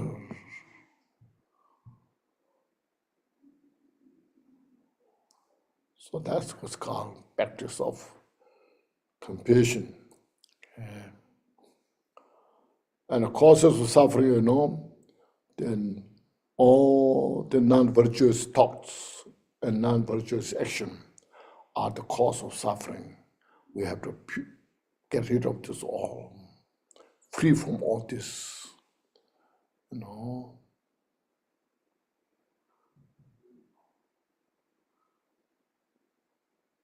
that meditation, you see.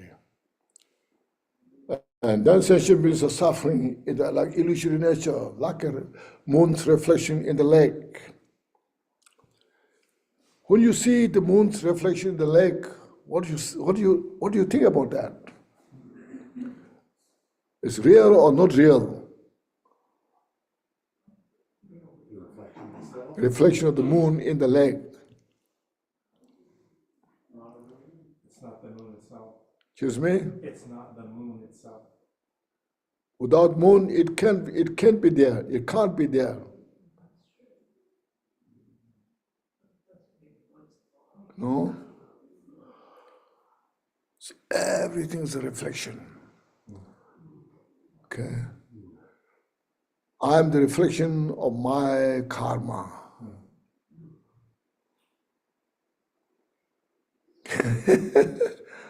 I am the reflection of my mind. We all individuals are a reflection of your own mind, your karma. This building is a reflection of our karma. It's called a collective karma reflection.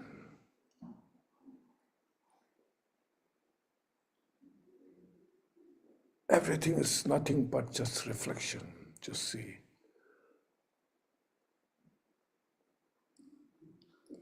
When I see this as a beautiful, it's my reflection of the mind as a beautiful. If I see it is not beautiful, it's my reflection of the mind. See, if I see it is a big, this my mind's reflection is a big. If I see this as a small, it's my reflection of the mind is a small. So it's perception of my mind. At the end is the collection of all the dust particles. See?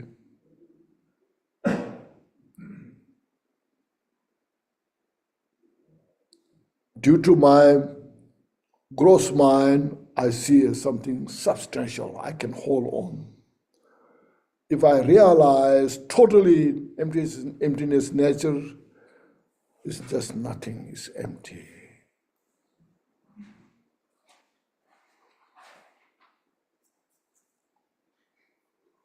The Dharma will give us this opportunity to see this if we practice enough.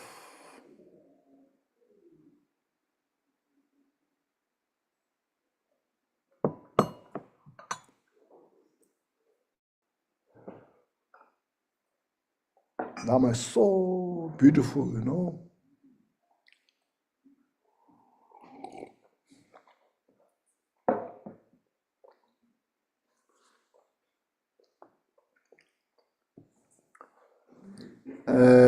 Next is may they never be separated from the happiness that's free from sorrow. It's called rejoice. And may they rest in equanimity, free from attachment and aversion, equanimity. Those two are part of loving kindness. Okay, when you practice loving kindness, those two are there. So practice loving kindness and compassion. But these four, we put together the four immeasurables called. Immeasurable means, sensation means limitless, countless. So when our mind reaches to all the sensation beings, then it's called the practice of immeasurable.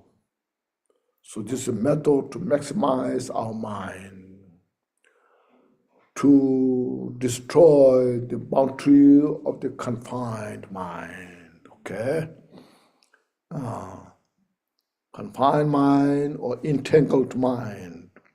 Our mind is so entangled and ingrained in our negative habit.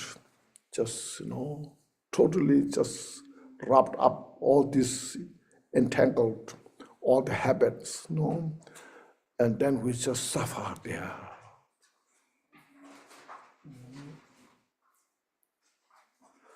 So we need to break that boundary.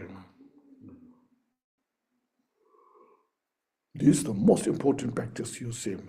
Some people think there are some modes or some highest deity yoga, there's some special, to have some magic power, But actually, these have the most magic power. We don't realize how much they have, We don't communicate enough. So we should have enough skill, resource to communicate that these are the most important practice. As mentioned this morning, these four way of the turning the mind, the thoughts, These are the most powerful teachings.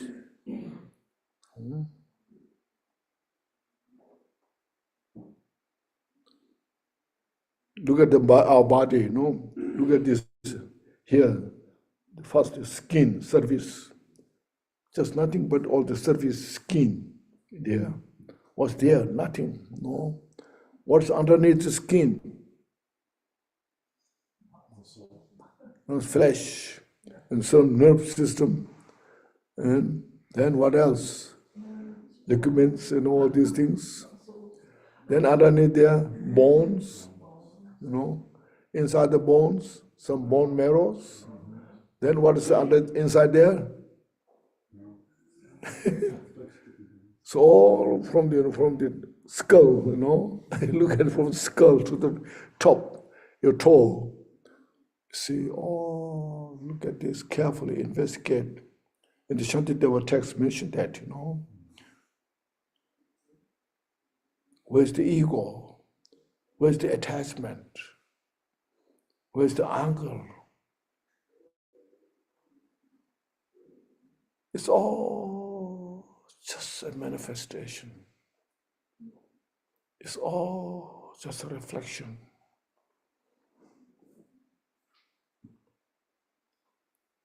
And we're so attached to it ourselves. If somebody says, how are you? You are so beautiful. Oh, I'm good. And somebody says, you are so ugly. No, don't say, I'm not that ugly. But look to yourself. No, look at yourself. You just talk to your nose. The nose that I have is so big. Your nose so big. What your nose reply? Your nose says nothing.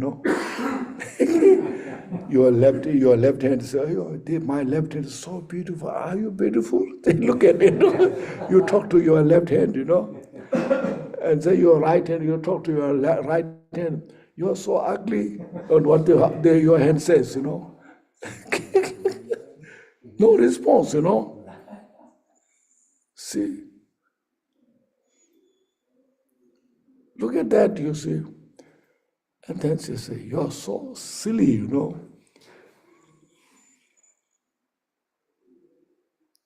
So that's, you see, we can realize how stupid we are, And then arguing, argue each other, Very strange.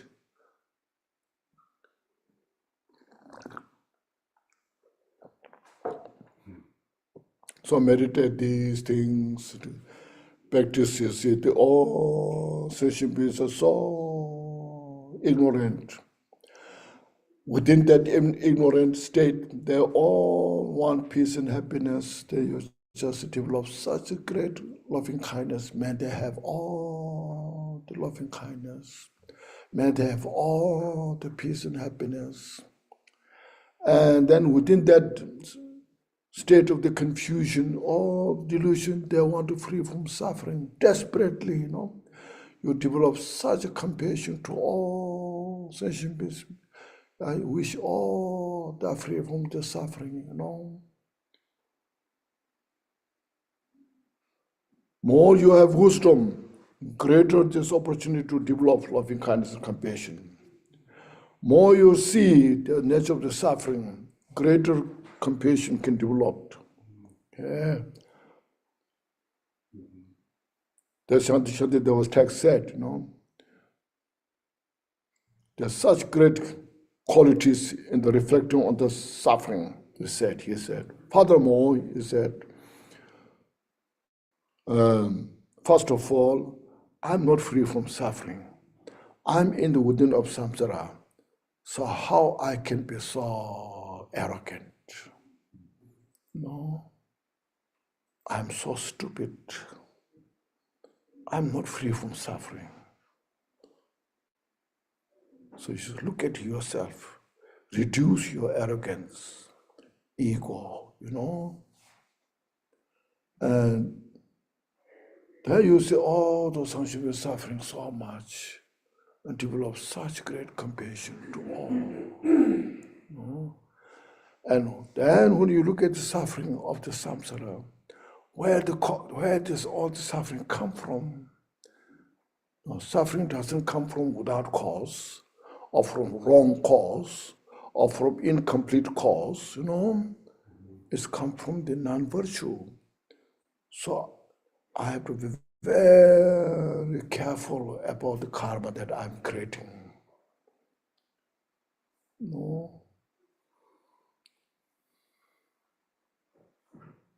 So therefore you look to see more suffering of sentient beings and develop greater compassion. That's what Lord Jigdu Songwe did, Lord Jigdu Songwe, he went to, after he received all the teachings from his teacher, Hamutuba, then he went to retreat for 7 years by himself, no any attendance, just barely enough to eat food. One old lady woman supported giving him food. Then in the last year, 7th year, then he got sick, leprosy sick. Oh, so then he felt so bad first, My teacher appointed or look at me something special, but I'm not up to that. I got this kind of sickness, not right. No. But then he looked himself. If I die with this sickness, I have a candidate to free from samsara. But what about all the sentient beings? He looked at all the sentient beings suffering. Because of that power, he saw the fresh suffering of the sentient beings. And then tears built in his eyes. I'm okay, but what about these all sentient beings? And because of that, tears built in his eyes, and he just reinforced, practice more compassion to all sentient beings. Because of that, then all the sickness that he has just vanished away because of the compassion and loving kindness, See? So when you practice loving kindness and compassion, there's great benefit. You see, it alleviates all your negative thoughts. Get rid of all the negative thoughts, There's nothing only left, this pure, precious mind. So through that practice, mind training, he became Buddha. Just he said, within a few days, all my afflictive emotions, obscurations are totally vanished.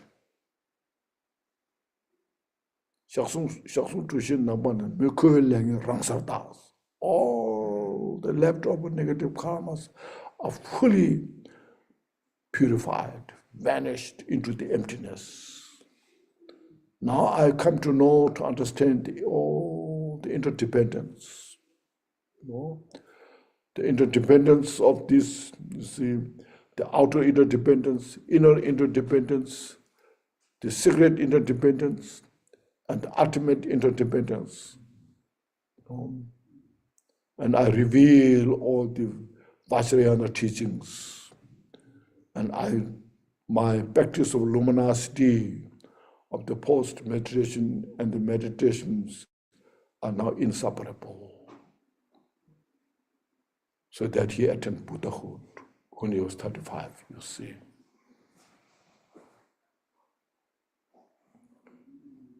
And also, I'm sure you know Asanga's story. Have you heard of Asanga's story about practice of compassion? Asanga was a great teacher, like a Nagarjuna. Such a great teacher. He went to retreat to see Maitreya Buddha. Maitreya Buddha.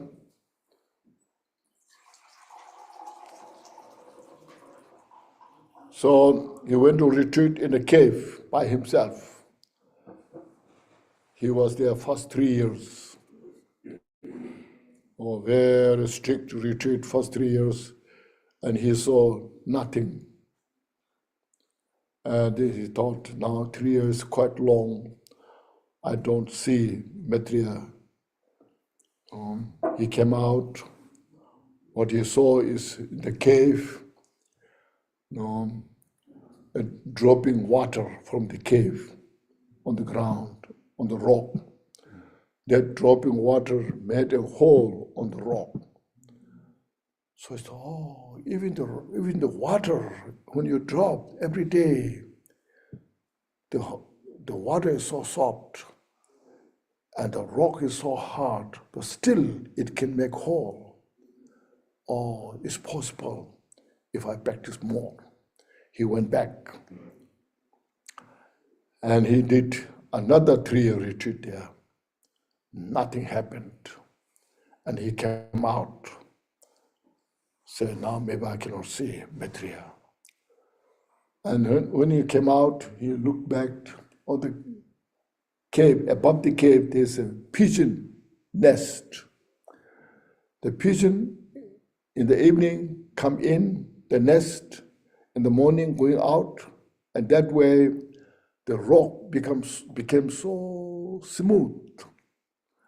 Then he was thinking, the rock is hard as a rock. The pigeon feather is as soft as any of the feather. Even when time goes, the rocks can become smooth by the pigeon feather. Maybe I didn't do enough meditation. I must do another 3 years.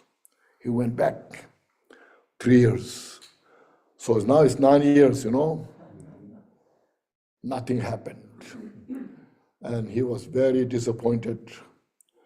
Then he just left. He was so disappointed, disappointed and just disappeared.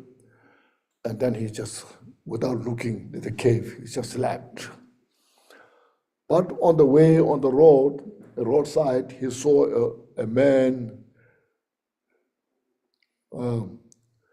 gray hair, full of wrinkle on the face, very old man, and a piece of metal, maybe this, maybe bigger, and he was wrapping the metal with a cotton, smoothing. And he was very curious, Asanga, what this old man, what he wants to accomplish from this. He said, what are you doing here? This old man said, I want to make a needle, from this, from this piece of metal, Said, why you are doing this, You can do it some better way,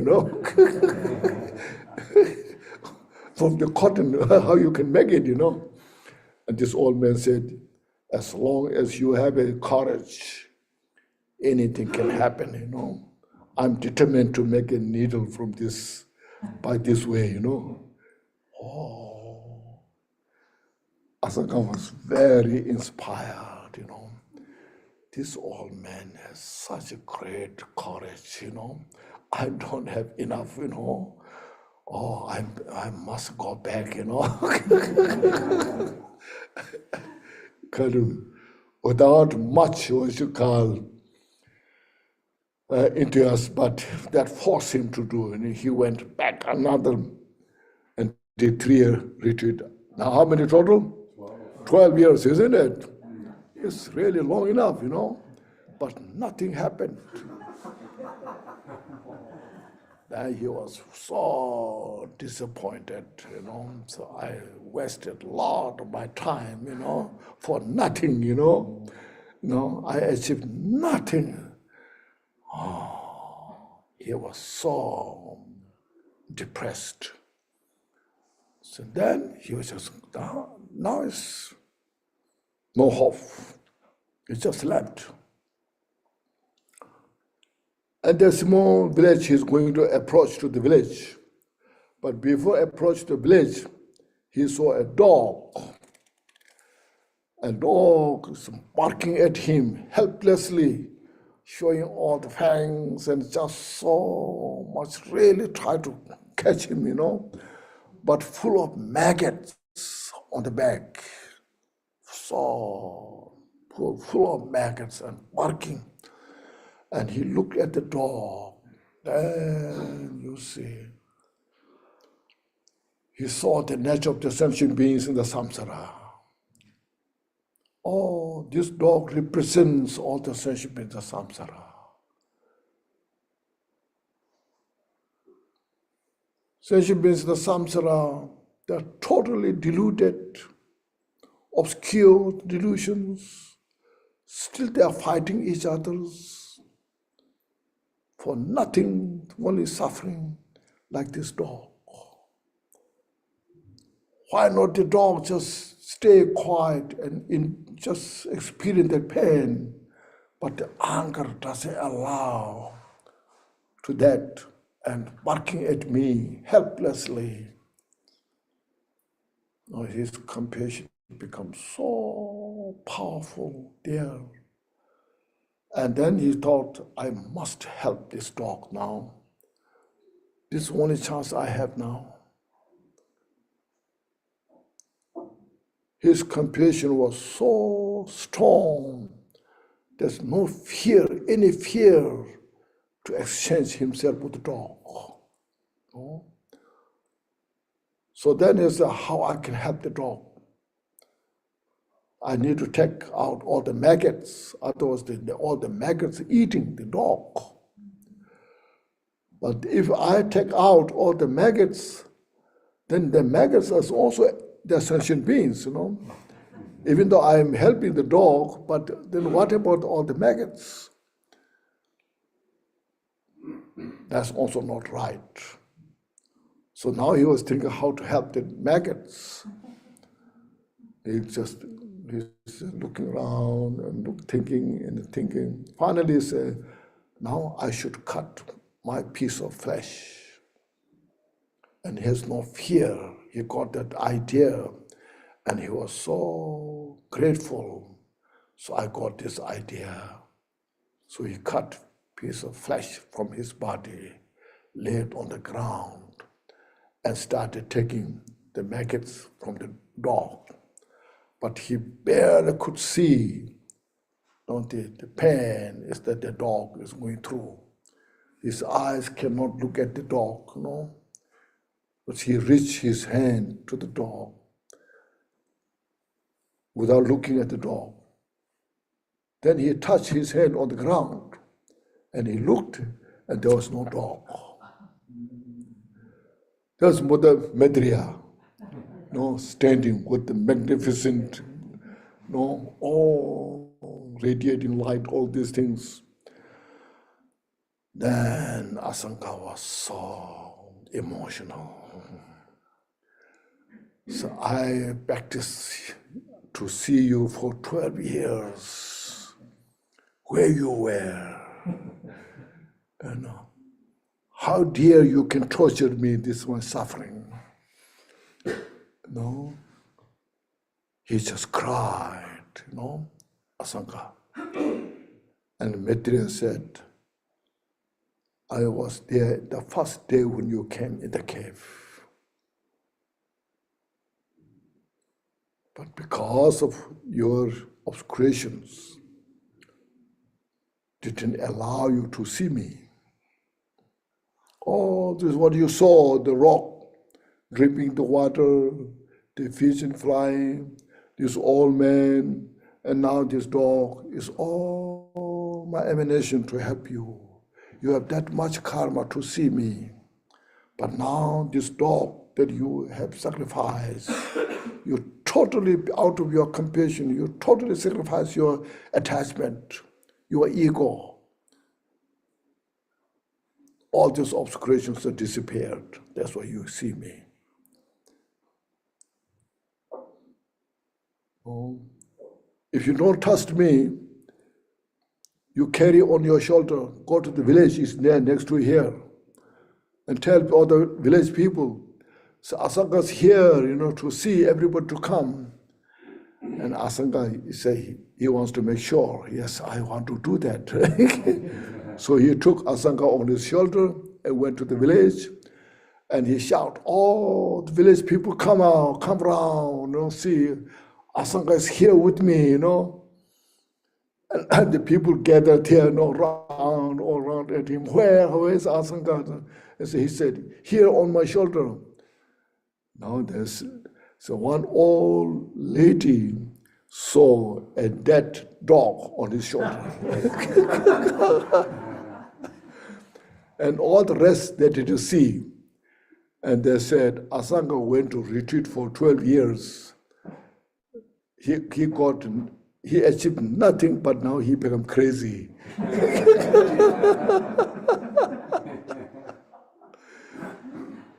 See, then Maitreya said, now you see, do you understand what my point is? So Asanga said, yes, I believe you. That's all right. So then Maitreya took Asanga to Maitreya's Pure Land and taught all these 5 Maitreya, 5 treatises of the Maitreya, Abhisamaya Alankara, Sutra Alankara, and other 2, Uttanamje, Chuinamje, and Uttar Tantra is 5. Very special texts that Asanga brought in our world, So these are the practice that purifies. If you practice compassion, loving kindness, there's such great benefit, you see. Okay, we are going too much now. Now we have to do the ceremony of the Bodhisattva's vow. Okay. Now this, we did this, okay? We see the Buddha as your root guru, and you took refuge, and then we practiced the 7-lamp prayer to accumulate great merit and wisdom, and we practiced the 4 immeasurables as a foundation for the Bodhicitta. So these 4 causes are indispensable to cultivate Bodhicitta. Now refresh. Now first, before refresh, see. Look at this. We did this refuge ceremony. After the refuge ceremony, what's there? As the previous Buddhas embraced the enlightened mind and progressed on the Bodhisattva's path, I too, for the benefit of sentient beings, give birth to Bodhicitta and apply myself to accomplish the stages of the path. Okay? This is cultivating Bodhicitta. There's 2 Bodhicitta, aspiration Bodhicitta and action Bodhicitta. So first we cultivate Bodhicitta taking example of the previous Buddha. All the previous Buddhas, first they cultivate aspiration Bodhicitta. After being cultivated the aspiration Bodhicitta, then they took the action Bodhicitta and practiced the 6 parameters step by step. And they all become Buddha and benefited countless sentient beings. So saying, I too, here now today, I too, in front of you all the Buddhas we visualize, as we did during the Refuge. I too, for the benefit of all sentient beings, I give birth to Bodhicitta, means I cultivate aspiration Bodhicitta. Okay? And then after cultivation of the aspiration Bodhicitta, then apply myself to accomplish the stage of the path, means then I follow the path, practicing the 3 trainings as a mission, or the 6 parameters. The 6 parameter practice of generosity, moral ethics, perseverance, not perseverance, patience, and then perseverance, meditative concentration, and special insight, wisdom. So this, so this will do, okay? Now, we also should revisualize all the Buddhas, Buddha Shakyamuni in the center, as you know, in the center as your root guru. Then all the Buddhas will be 3 times, and all the great lineage masters, and great Bodhisattvas, and all the Dharma teachings in the space, whole space filled with that. And in front of that, first please do 3 prostration. Yeah, please stand up.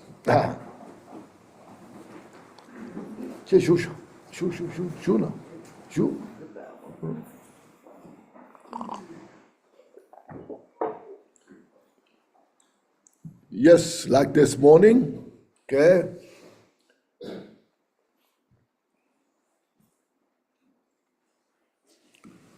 Three prostration. 1, first. Second.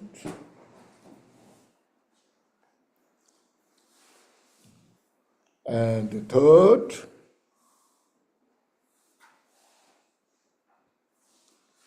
Thank you. And as mentioned, sitting position, your right leg on the ground, left knee on the up, and join your hand and focus to all the Buddhas, Bodhisattvas, lineage masters, Dharma teachings, and especially Buddha Shakyamuni. You are taking Bodhisattva's vow from all these Buddhas, especially from Shakyamuni Buddha. Okay? And then we'll do the ceremony in Tibetan. As mentioned, all the Buddhas, Bodhisattvas of the 10 direction, please hear my request. Master, please request. I request, please hear my request. My names are such. Then here is, as the previous Buddhas, so forth, will go step by step, all in Tibetan. Okay? Okay. Chochuna, Shube, Sanjedang, Chanju Sembang, Tamje, Dala, Konsosu, Lobe Dala, Konsosu, Daming. Please say your names. Dishi Chawa, Chanju Nying, there's Chedarangonji, Deshegi, Chanju Tunin, Kiebatang, Chanju Sembe, Labala, Teda Rimshin, Nebatar, Deshin Rolam, Pendendo, Chanju Semnim, Kiejishin, Chanju Sembe, Labala, Rinpoche Shinto, Labra Geo. Now repeat the second. So reinforce your cultivation aspiration Bodhicitta and action Bodhicitta.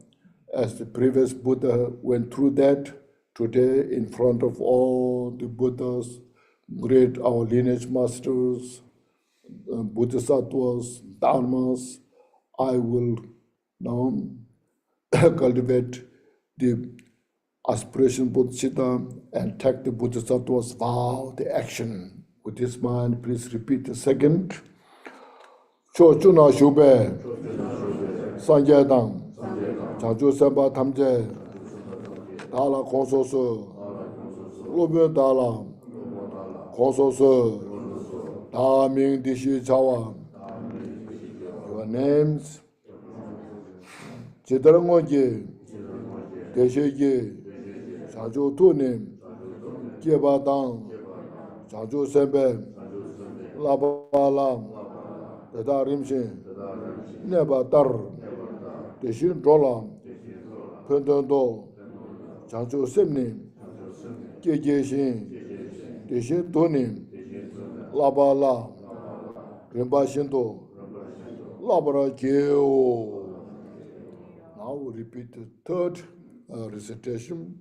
This time, please meditate. At the end, I will be cultivating aspiration Bodhicitta, and I will take full action Bodhisattva's vow.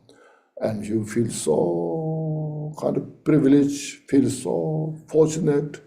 So I'm so fortunate today I'm receiving Bodhisattva's vow. So with this mind, please repeat the third recitation. Cho chuna shube sanje dang. Chanchu semba tamje. Dala konso se. Lube dala konso se. Daming dishi chawa. Please say your names. Chidarangonji, Desheji, Chanchu Tonim, Kiebadang, Chanchu Sembe, Labala, Dada Rimshin, Nebatar, Deshin Rola, Pendando, Chanchu Semni, Kijeshin, Deshin Tonim, Labala, Rinpoche, Labra Geo. So then I will say Tapino, and you say Lexo. This term means through this ceremony you receive the Bodhisattva's vow. And when you say Lexo, means yes, I received the Bodhisattva's vow. Oh, Tayeno. Okay. Now please sit down.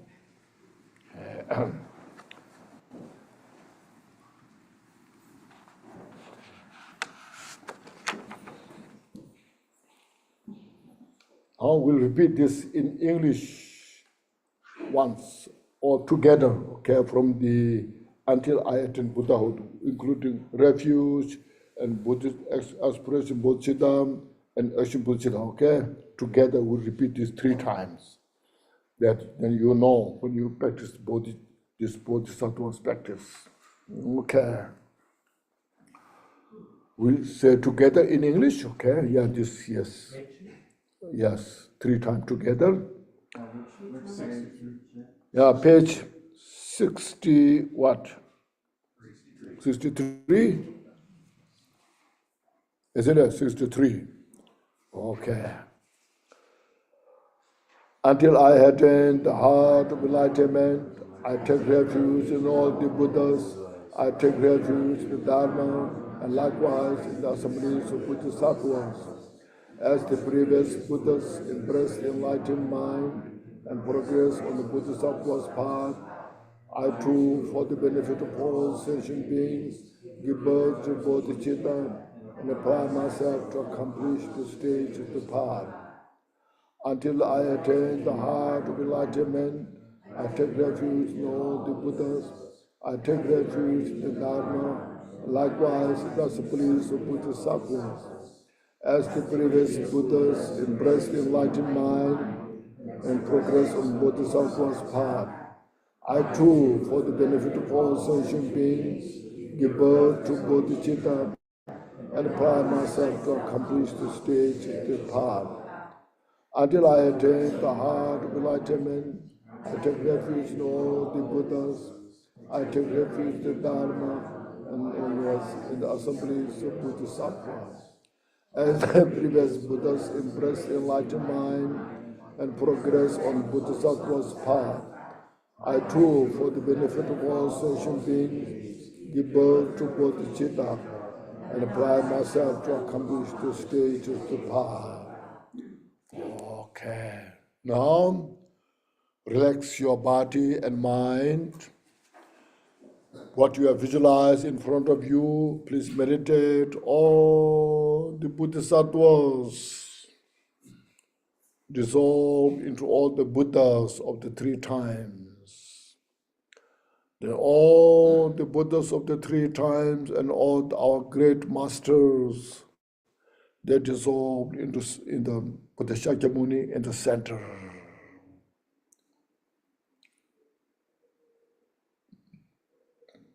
Then Buddha Shakyamuni is now, you see, embodiment of all the Buddhas of the three times and 10 directions. That Buddha Shakyamuni is inseparable of the appearance and emptiness, nature of the Bodhicitta, the ultimate Bodhicitta, the perfection of the Bodhicitta, the embodiment of excellent qualities to all the Buddhas, which is your root guru. Now that Buddha Shakyamuni melted into light that dissolved into you on the crown of your head. Meditate, it pervades your entire body, speech, mind. All your obscurations, the body, speech, mind are fully purified. Also, all the negative karmas that we have, they're all purified. And your mind unite with the Buddha Shakyamuni's wisdom mind. And then yourself dissolve into emptiness.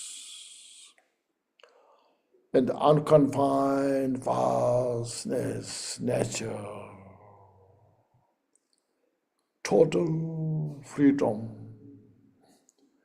There's nothing to expect, nothing to dispel. All in that nature, unfabricated state, unconfined yourself. There's no color to see. There's nothing to touch.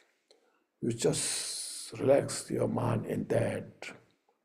In that state, there's no any mental afflictions exist. It's called inner space. Just relax and meditate there.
Thank you.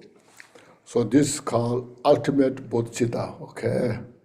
So all the three bodhicitta, aspiration bodhicitta, action bodhicitta, and ultimate bodhicitta. The first two are called relative bodhicitta. So ultimate bodhicitta and relative bodhicitta. And the last one is called ultimate bodhicitta. Okay? So now you know how to practice this. So you practice this in your daily basis. This way you can purify all the obscurations, mental obscurations, step by step, and minimize all those delusions we have, make them less strength.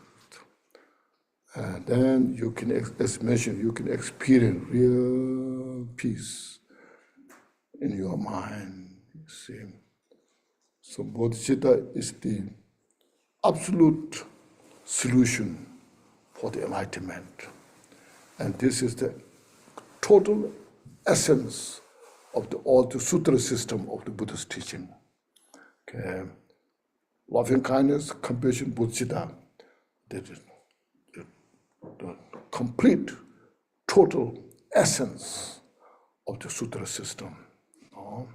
So there you can, as mentioned, you read the Jewel Ornament of Liberation in that book, then they mention all the practice of 6 paramitas, step by step.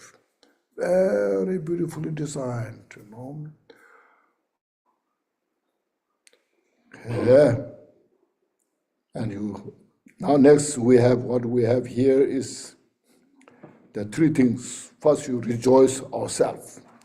Right after that, can you see this? Maybe we say together once, rejoicing for oneself here. Today, my life has given fruit. This human state has good. Today, I take my birth in the Buddha's line and have become this child and hair. You see it now, you see. This means that's what this morning I mentioned, precious human life. This is what is precious human life. I brought the maximum, now the benefits of precious human life. We call Bodhisattva Mahayana. We belong to that family. And we call great Bodhisattva teachers here and there. Now we become that. Now we just need to practice Bodhicitta step by step. So rejoice yourself. I'm so fortunate to have this opportunity. Then next we say together this, in every way then I will undertake activities benefiting such a rank, and I will not to men or compulses the high and faultless lineage, you see. Now I will never dishonor this pure bodhicitta, even risk of my life. No, I will never give up this bodhicitta. Never know what happened. Because I died many ways, different ways in the past. We don't know. No, but all become useless. No benefit brought. Now this is I got this, the bodhicitta, the consummate path for enlightenment, the Buddhahood. No, now I will never give up this bodhicitta, even risk of my life, which will not happen, but in case, see, even risk of my life means making strong your commitment. No. Yeah. Feel so fortunate. No, it's worthwhile to risk my life for the sake of the bodhicitta. It's not just myself, but all sentient beings. Not just for some small thing, There's some people who died for some individual people. We say hero, you know. Now, this is a hero upon the hero, you know. The hero of all the heroes. Now we'll say next, to rejoice others. We say together, and so today within the sight of all practitioners, I commence calling them to Buddhahood. Until that step, every may gods and demigods and all the rest rejoice. You see, today in the front of all the Buddhas, great masters, Bodhisattvas, I took Bodhisattva's vow to establish you all to the enlightenment. No?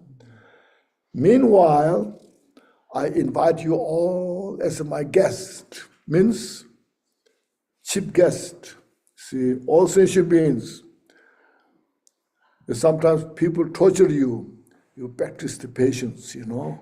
Thank you so much. Okay, thank you so much to polishing my mind, my Bodhicitta mind. So it shows the bravery of the mind, no fear.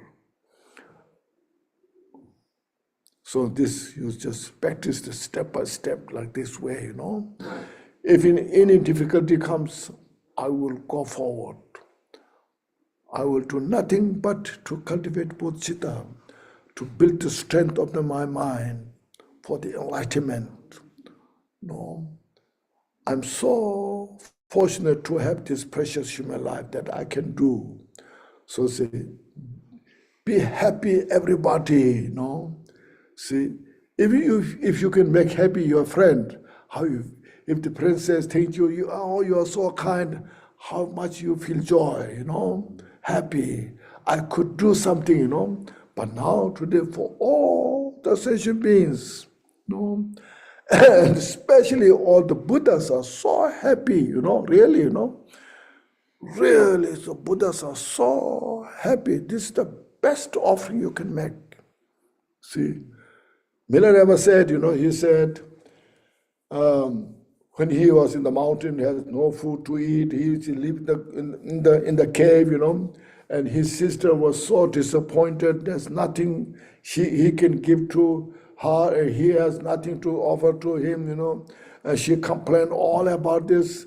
And Milarepa said, you sister, this is all samsaric things. No, I practice Dharma for the benefit of sentient beings, he said. See. Well, I'm practicing Dharma in the mountain, in the cave. When you look at my place around, people see that, they break their heart. You know, when they see even enemies, they see my body only bone and what? Skin. The enemies, they will build tears in their eyes. When they see my food, so disgusting, worse than dog food. But if Buddha sees my mind, Buddha will be delighted. You see, Buddha will be so happy how much that I have the Bodhicitta, both the relative and ultimate Bodhicitta. You see, he has that kind of confidence, courage. So he was practicing joyfully, no? So we also practice joyfully. Dharma practice is always joyful, no? Because we are avoiding cause of the suffering. We are nothing but getting rid of the cause of suffering. So why not we should practice so joyfully? Appreciate, rejoice, okay? Then tomorrow morning we can discuss more. If you have any questions, okay? Now today, you see. How was today's day? It was a good day? You see, okay. So cherish this it doesn't happen so often. Only once a while, you know. So we should cherish this opportunity. Don't waste this, okay? Now we say this Bodhicitta dedication, praise, dedication. Yeah. First, relax, fresh your mind, and rejoice. Oh, today we got all that we created, great virtue, infinite virtues, dedicate for the benefit of all sentient beings, and make offering to all the Buddhas and Bodhisattvas, and we just rejoice, feel happy, fortunate. Okay? Glorious, holy, venerable, precious, kind, root and lineage lamas, divine assemblies of yidams, assemblies of Buddhas, Bodhisattvas, yogins, yoginis, and dakinis, dwelling in the 10 directions, please hear my prayer. May the virtues collected in the 3 times by myself and all sentient beings in samsara and nirvana, and the innate root of virtue, and not result in the world concern, and 4 causes of the samsara, or rebirth, essential particular Buddha. May all mother sentient beings, especially those enemies who hate me and mine, obstacles who harm, misleading martyrs, and the hordes of demons experience happiness, be separated from suffering, and perfect, complete, precious Buddhahood. By the virtue of this one, may I benefit all through my body, speech, mind. May the afflictions of desire, hatred, ignorance, arrogance, and jealousy not arise in my mind. May the attachment, fame, reputation, wealth, honor, and concern for this not arise for even a moment. May my mind still be moistened by loving kindness, compassion, and bodhicitta, and through that I may become a spiritual master with good qualities equal to the infinity of space. May I gain supreme attainment of the Mahamudra in this very life. May the torment of suffering not rise even at the time of my death. May I not die with the negative thoughts. May I not die confused by wrong view. May I not experience an untimely death. May I die joyfully and happily in the great luminosity in the mind as such, and pervading clarity of the Dharmata. May I, in any case, gain supreme attainment of Mahamudra at the time of death of the Bharto. May the teachings of the great Rinpoche Ratnashiri, whose omniscient Lord of Dharma, Master of the interdependence, continue and increase through study, practice, contemplation, and meditation until the end of the samsara. Thank you.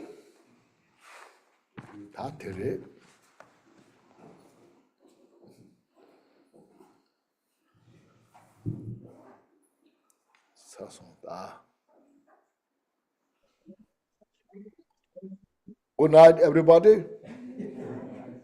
Good night, everybody. Gracias, Rinpoche. Yeah. Clear. Gracias. Thank you. Thank you so much. Thank you, Rinpoche. Thank you. Srinan Rinpoche, Wonderful teaching. Thank you, everybody. Thank you, Rinpoche. Sajandam Go. Just, Good.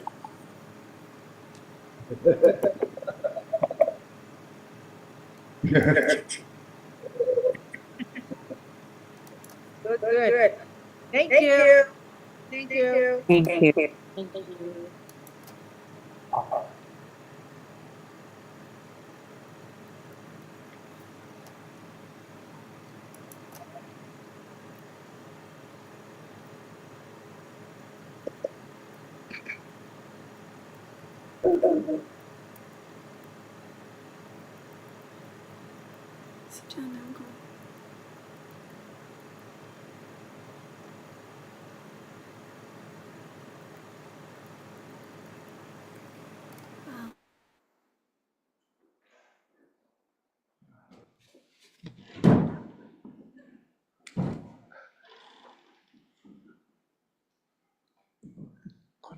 Good night.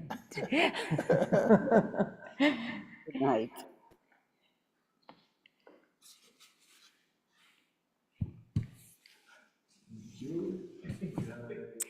Could mute that one, please? Thank you. Goodbye, everybody. We'll resume tomorrow at 10 a.m. Eastern Daylight Time. Thank you. Thank And thank you, Amanda, for all your support. Oh, thank you, Deb. Thanks, everyone. you, everyone. Have a beautiful night.